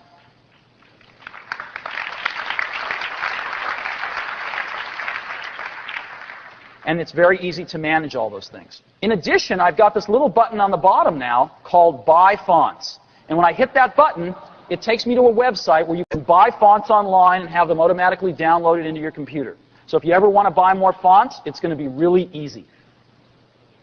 Okay. Now, one last thing I want to show you is, what about different mailboxes? Well, we've built that in too. So you push this button called mailboxes, and out they come, right? Very simple. And I can transfer something just by dragging it here and just put it in any one of these mailboxes. Very easy to look at another one of these mailboxes here just by clicking on it. And now what happens if my mailbox isn't out and I want to save something? Again, I just drag it and it comes out and transfer it and it goes back in. And if I prefer the other side, I can just drag that way and do the same thing. Very simple. So this email client will ship with Mac OS X, and it will be built in. Let me show you now. I want to regress and show you one other Carbon app, which is really cool. And it's an app that we have up and running called QuickTime. QuickTime is all up and running on Mac OS X. For the first time in history, a personal computer has been classified as a weapon by the U.S. government. That's cool. With the power to perform over 1 billion calculations per second, the Pentagon wants to ensure that the new Power Macintosh... You get the idea. Isn't that incredible? Now, let me show you another one. This is the new new trailer for Mission Impossible 2. And this is a great trailer here, too. Let me move it ahead a little bit here.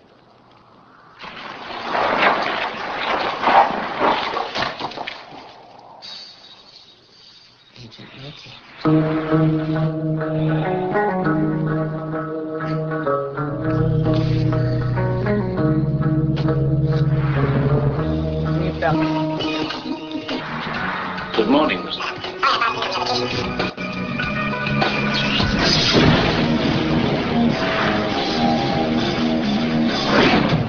This is Shelby. You get the idea. Pretty cool. Now, we've seen some pretty cool apps. We've seen existing Mac OS 9 apps work without modification. We've seen carbonized apps that were really easy to tune up to get all the benefits of Mac OS X. We've seen Cocoa apps like Mail built from scratch using very advanced object-oriented technology. I want to show you an app that I hope you never see. I'm going to go back and go to the Finder, and I'm going to go to Apps. And this one's called the Bomb app. And we actually wrote this app, and we wrote it because we wanted to make sure, and also to demonstrate, that when an app crashes in Mac OS X, it does not bring the system down, like we all are used to. So I'm going to launch the Bomb app. Now, this Bomb app does everything it can to kill the system. It goes walking through low memory. It does all these heinous things.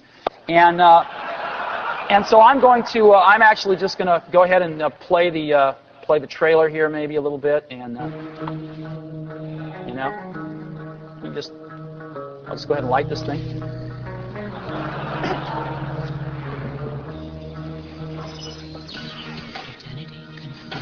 No problem. Good morning, Mr. Hammond. Sorry I barged in on your vacation. Again.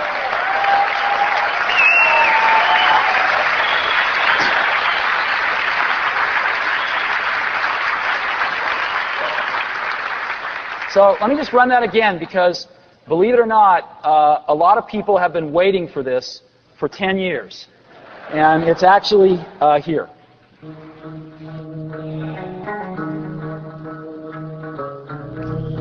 And again, this is going to do everything it can to trash the system. Nothing. Good morning, Mr. Hammond. Sorry I barged in. Okay.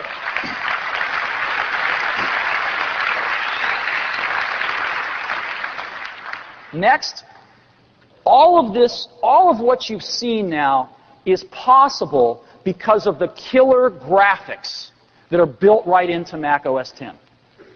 And these killer graphics are extraordinary. And what I'd like to do now is demonstrate Quartz to you, just some of the features of Quartz. First of all, again, Quartz is totally PDF-based. And so what I can do is I can go get some things here. Let's go to the Finder. Let's go to Documents, and down here I've got some things from Toy Story here. Hey, by the way, how many of you saw Toy Story 2?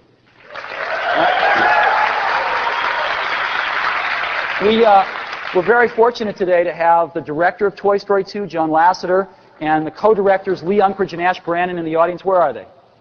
Where are you? Stand up, guys. Where are you? Yeah.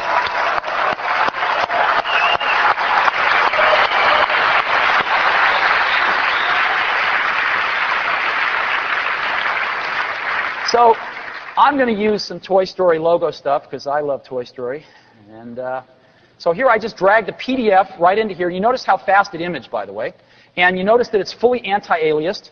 And I can resize it like this if I want to. I can rotate it. I can do whatever I want. And I can put a shadow on it if I want to. And again, you know, just to do anything I really want to. This is all being calculated on the fly. And you notice the shadow's on the bottom now, and they stay on the bottom, right? So very simple. So I've got Toy Story here. Let me just go ahead and drag in the story here.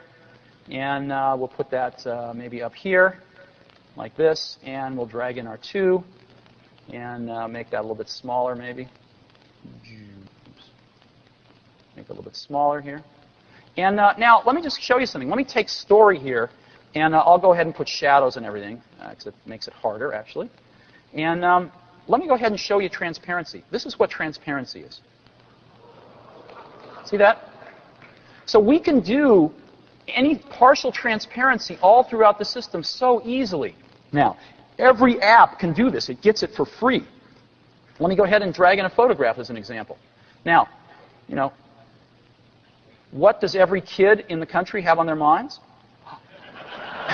You know? Right? Isn't that great? So another thing I can do if I want to is, again, I could, you know, open up Mail and decide I want to send this to somebody. And since the whole system is PDF-based,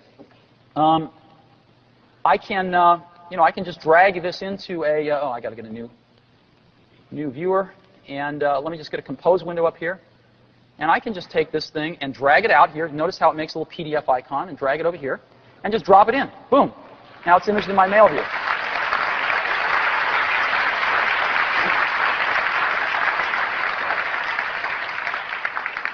Okay, so that's what we're doing with PDF, and it's system-wide, these incredibly killer graphics system-wide. Now, to give you another example of graphics, what I'd like to do now is show you an incredible 3D application of graphics running on Mac OS X using OpenGL, hardware acceleration, the works. And that is Quake 3, one of the hottest new games. John Carmack and his team have ported Quake 3 to Mac OS X very easily. And to demonstrate it now, I'd like to bring up Phil Schiller, Apple's Vice President of Worldwide Product Marketing. Phil?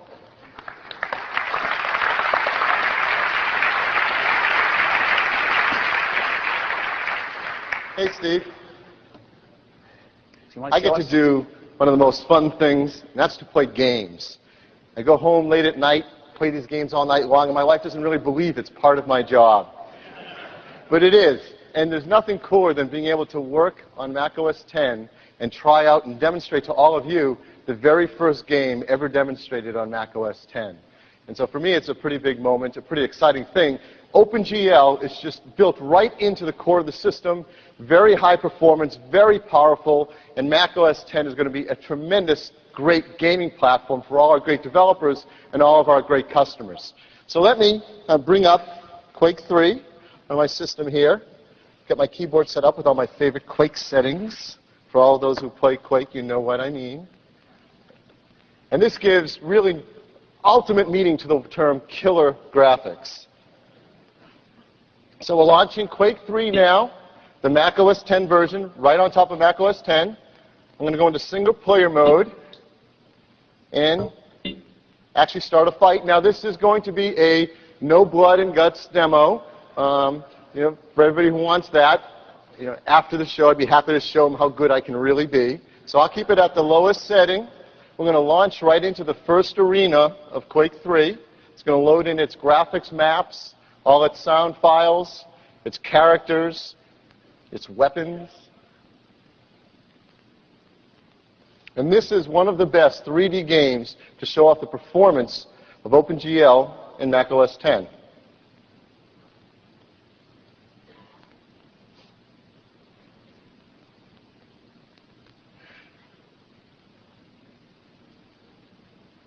And it's loading.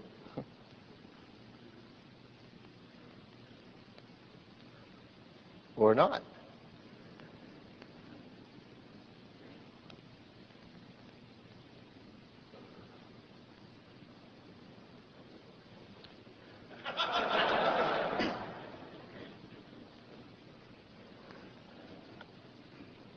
Not having luck today.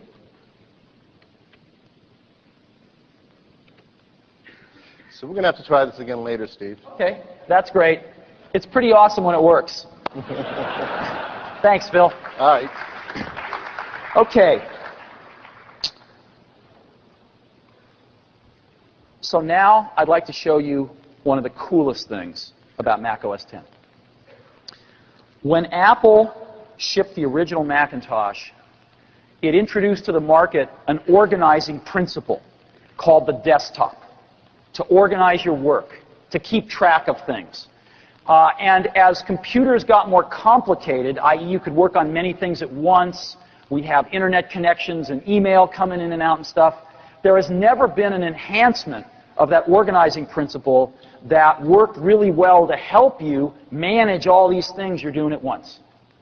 And we have come up with something really great for Mac OS X, and it's called the dock.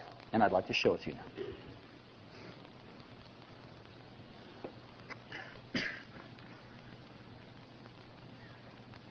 This is the dock. It's at the bottom of the screen. It always stays centered. And it allows me to put things into it. I can put all sorts of different things into it. How do I put things into it? Well, I can drag things into it. But let me show you a much cooler way to get things into it. I've got these three buttons up here. One closes the window, the other maximizes it, the third minimizes it, the middle one. Where does it go when a window minimizes? Well, it goes here.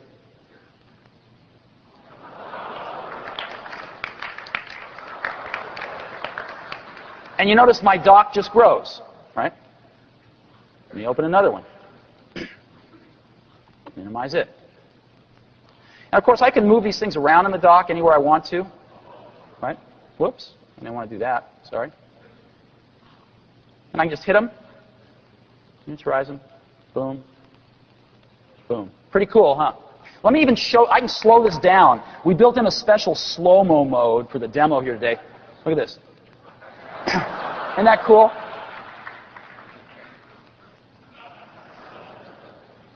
It's just magical. And it shows you exactly where they go. Again, it's that same, we call it the genie effect that the sheets use when they come out. And I can just play with it all day long, actually.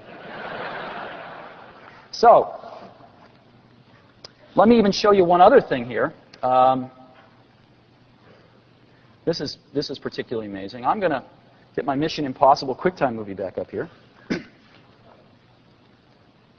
And there it is. And so why don't we go ahead and, play some of this. Let's go ahead and minimize it, huh?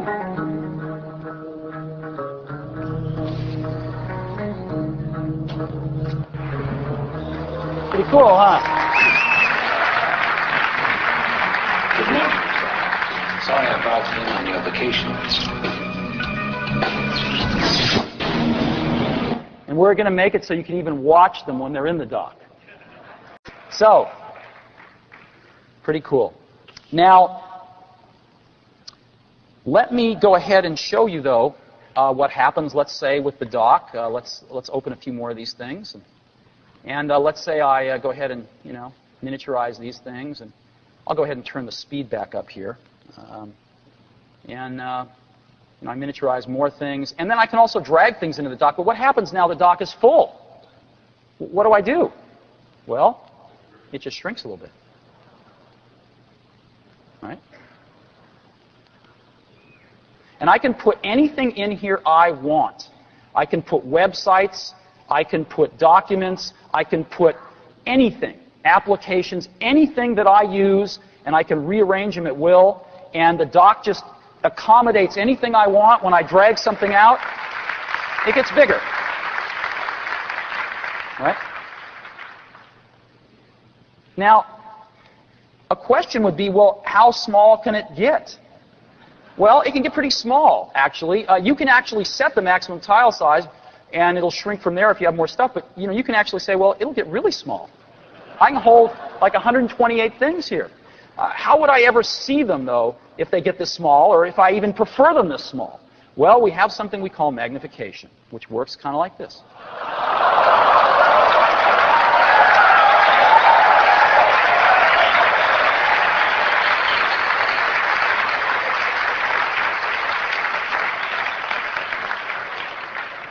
Right? And so you can turn magnification on, as large as you want. You just set how big you want them when they magnify, and you can set the maximum tile size. So you can keep them like this, and do anything you want. It's really, really cool. And if you don't like it at all, you can just hide it, and it'll just come up when you go down there.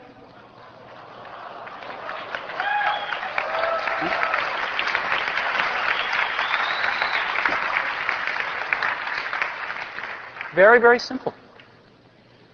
Okay. So now, let me show you one last thing. I'm going to take some of these things out of the dock and turn magnification off. I'm going to get the dock back up a little bit bigger again. Oh, yeah, this thing is... Let's just quit that. And so my dock's a little bit bigger again. And whoops. I can also change the size of icons on my desktop, by the way. Isn't that cool? Very simple. But I'm going to set my maximum tile size up large again. And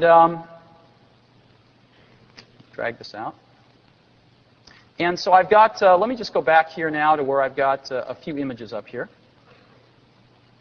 And so I've got 2 images up here. And let me go ahead and click a button that's on the right side of the top of the window pane. And this button is pretty cool. What it does is it says, when we have a lot of windows around on our system, it can get rather confusing for beginners.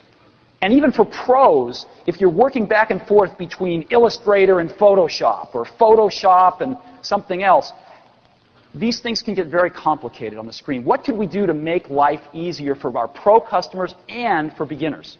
We came up with something pretty neat. And you can click it from any window. You can turn it off and on, and it's called single window mode. So you just click this, and every other window on the screen is miniaturized. And when I click another window, boom, they switch places. It's very easy. So let me put this one over here. And I say, boom, I want that one. No, I want that one. No, I really want that one. And let me go ahead and show this to you in slow-mo here. It's kind of fun. Pretty cool, huh? I can even show you some text here. Again, I launched a new app. The other one put itself away. Whoops, there we go.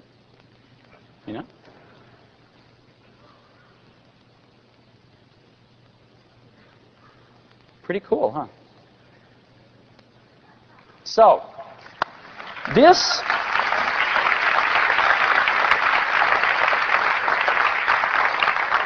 is Mac OS X. This is our foundation for the next decade of Macintosh operating systems. And we are thrilled with it.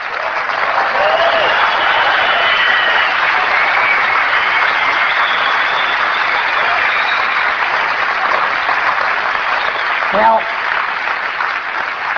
we have some incredible developers in the Mac community, and over 100 of them have already committed to Mac OS X, and none of them have seen this yet, what you saw here today, because we've been keeping the user interface very quiet.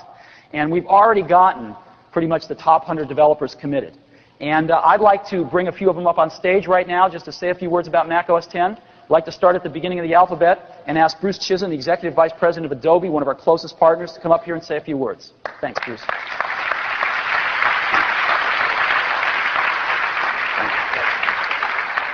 Steve, this is so damn cool. Awesome. Adobe just had an incredible year. We surpassed the $1 billion mark. Steve, if it wasn't for you, it wouldn't have happened. Almost half of our revenue, close to $500 million of our revenue, was because of sales of our Macintosh applications. Thank you, Steve.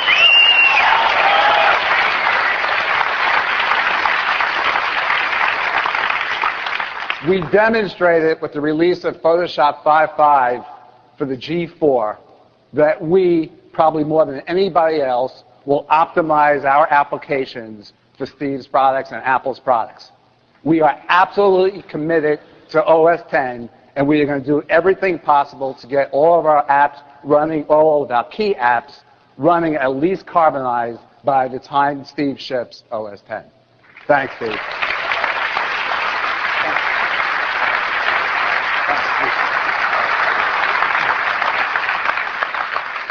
Next, Kevin Brown from Microsoft.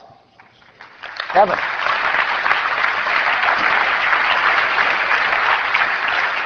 What do you think? Thank you. Well, as you can see, it's a great time to be a Mac user these days. It's also a terrific time to be a Mac developer. Microsoft, our Macintosh business unit, has had its best year ever as well.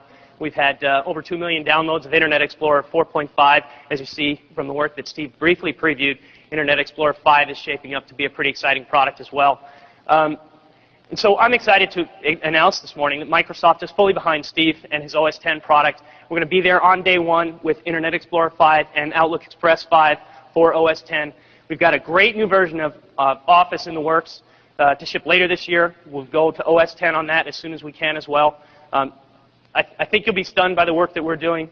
Not quite as visually appealing as that, but certainly every bit as useful as the work that we've done before. So thanks, Steve. Thanks, Kevin. Thank you.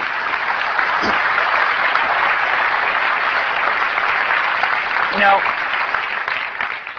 when we announced our partnership with Microsoft 2.5 years ago, most people couldn't understand it and didn't think anything good would come of it. And I got to tell you, we're working very closely with these guys. Kevin has an awesome team up there of Mac developers, and they're doing some great applications on Macintosh.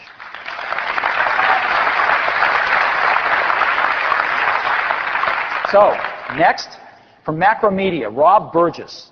Macromedia is on fire these days, and I'd like to bring Rob up on stage. Thank you. You like it? I'm spent. I've never seen anything like this. It's just unbelievable. I'm speechless.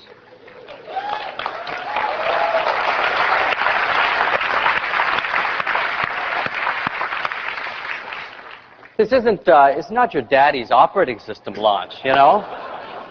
Come to lend support for the new operating system, and you just don't expect anything like this. I mean, I'm sitting here in the audience, 15 minutes into it, and we're watching the movie scene as kids, and I realize I'm welling up with tears. I am. I mean, probably a lot of you as kids are doing the same thing, and I just, I mean, Apple is design. Everything you see here, you want. You want as a consumer. You just look at it, and it's beautiful.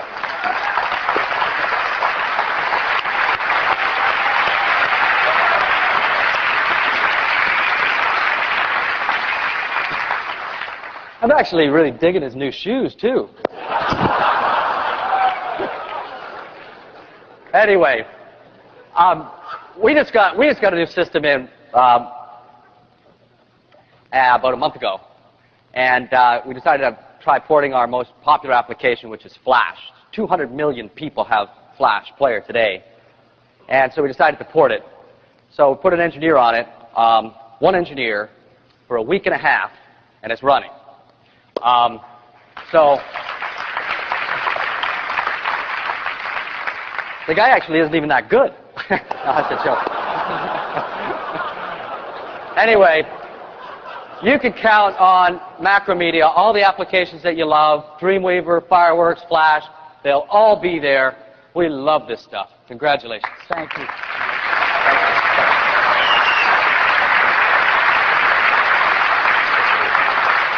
Next, Richard Jones from Quark, who's president of the desktop division. Thanks, Richard. Wow, I'm excited and delighted to be here. And let you know that Quark is committed and dedicated to Apple in general and to our OS X efforts in specific. It's just amazing stuff, and it's really exciting. I wish I could say that ours was only going to take a week and a half. Quark Express, however, is a bit more of an effort. We've been getting a lot of help from Apple, and we really appreciate that. But we're going to make it there, and it's fantastic stuff. And as all of you know, or some of you know probably, that Express originated on the Mac. We have been Apple fans and partners for years, since Quark was founded in the mid-'80s, and it hasn't slowed down since. And we're going to continue to be with OS X and whatever Apple comes out with beyond this, which, I don't know, my imagination kind of dies after some of this. So, but we're there for the long term. So, thanks a lot. Thanks, Susan. Thanks very much.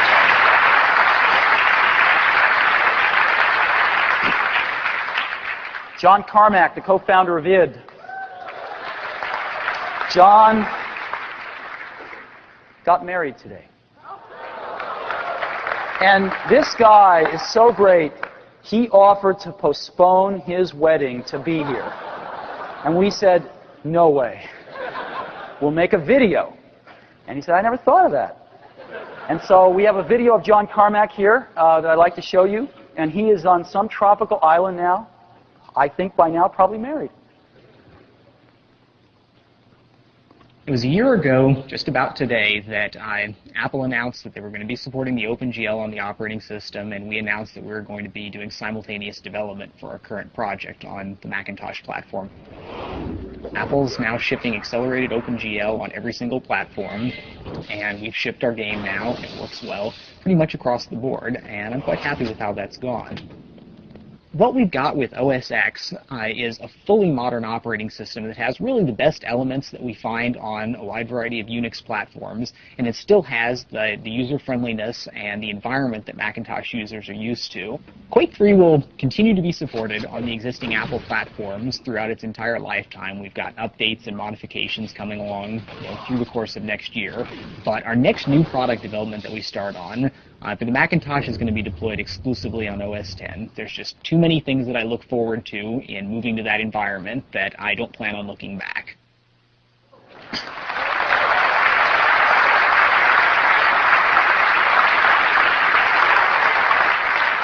And lastly, a company that we've been doing a lot with lately, Palm Computing. They're going to be spinning out very soon, and I'm happy to introduce their new CEO, Carl Yankowski.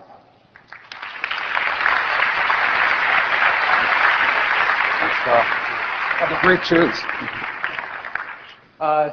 This is awesome. We were very, very fortunate at Palm to have one of the early seeds of OS X. We're very excited and committed to Macintosh community. I think we share a common philosophy of simplicity and seamless integration and design. Most of our development work, a significant amount of it, is done on the Mac platform. I'm pleased to announce that we now have about 35,000 developers. We're growing at the rate of about 1,000 per week. Middle of December was 29,000. So we look forward to a long and strong partnership, and it's good to be back in Silicon Valley. All the best.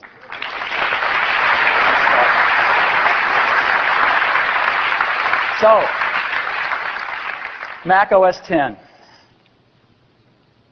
Going to be rolling out on a Macintosh near you the second half of this year. And I think we have a lot to look forward to in it. And we're really excited about it. So, I want to zoom out and talk about the big picture of how we see all of these things playing together. You know, I remember 2.5 years ago when I got back to Apple, there were people throwing spears saying, Apple is the last vertically integrated personal computer manufacturer. It should be broken up into a hardware company, a software company, what have you. And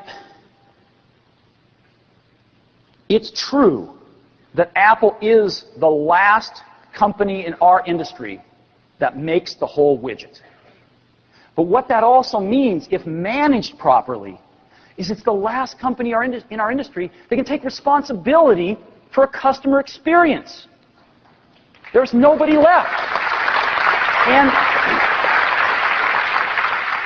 And it also means that we don't have to get 10 companies in a room to agree on everything to innovate.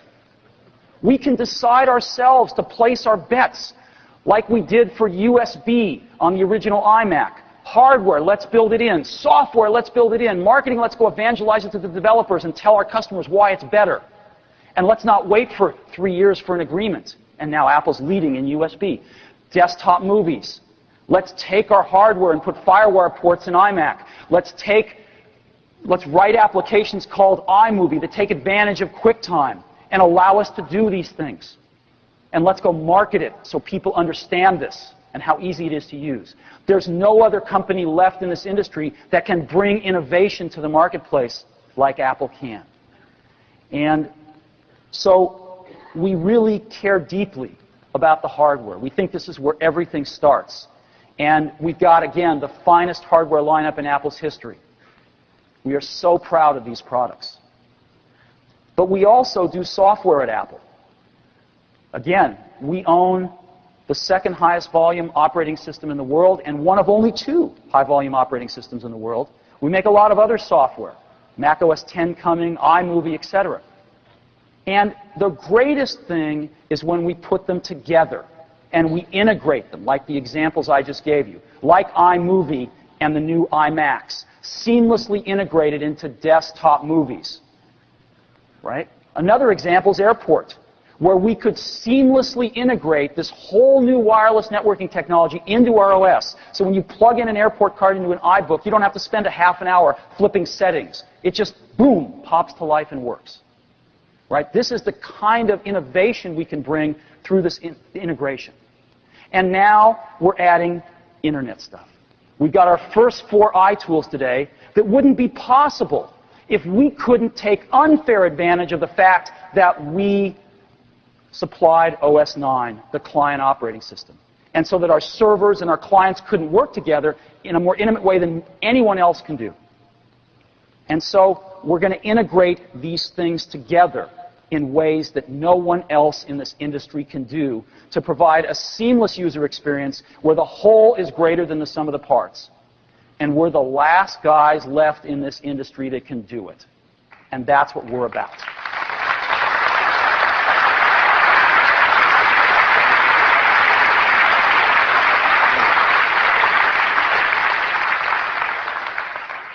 I've got just one last brief thing after this.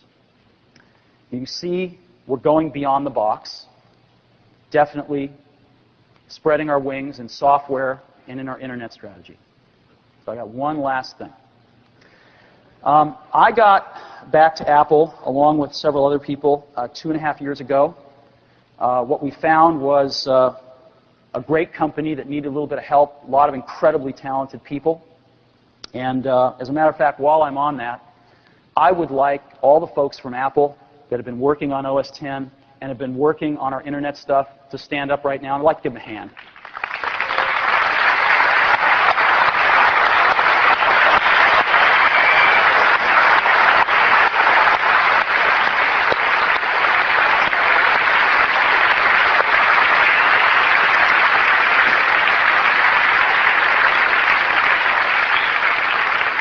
We also have some incredible partners we work with. CKS on the graphics side, Chiat on the advertising side. Can you guys just quickly stand up for a minute? Thank you.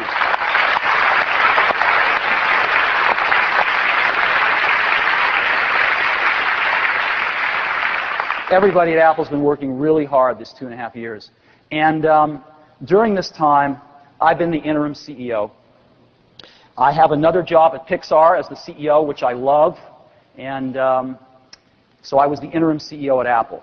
Well, I think after 2.5 years, I hope that we've been able to prove to our shareholders at Pixar and our shareholders at Apple that maybe we can pull this dual CEO thing off. And so I'm not going to be changing any of my duties at either Pixar or Apple, but I'm pleased to announce today that I'm going to drop the interim title.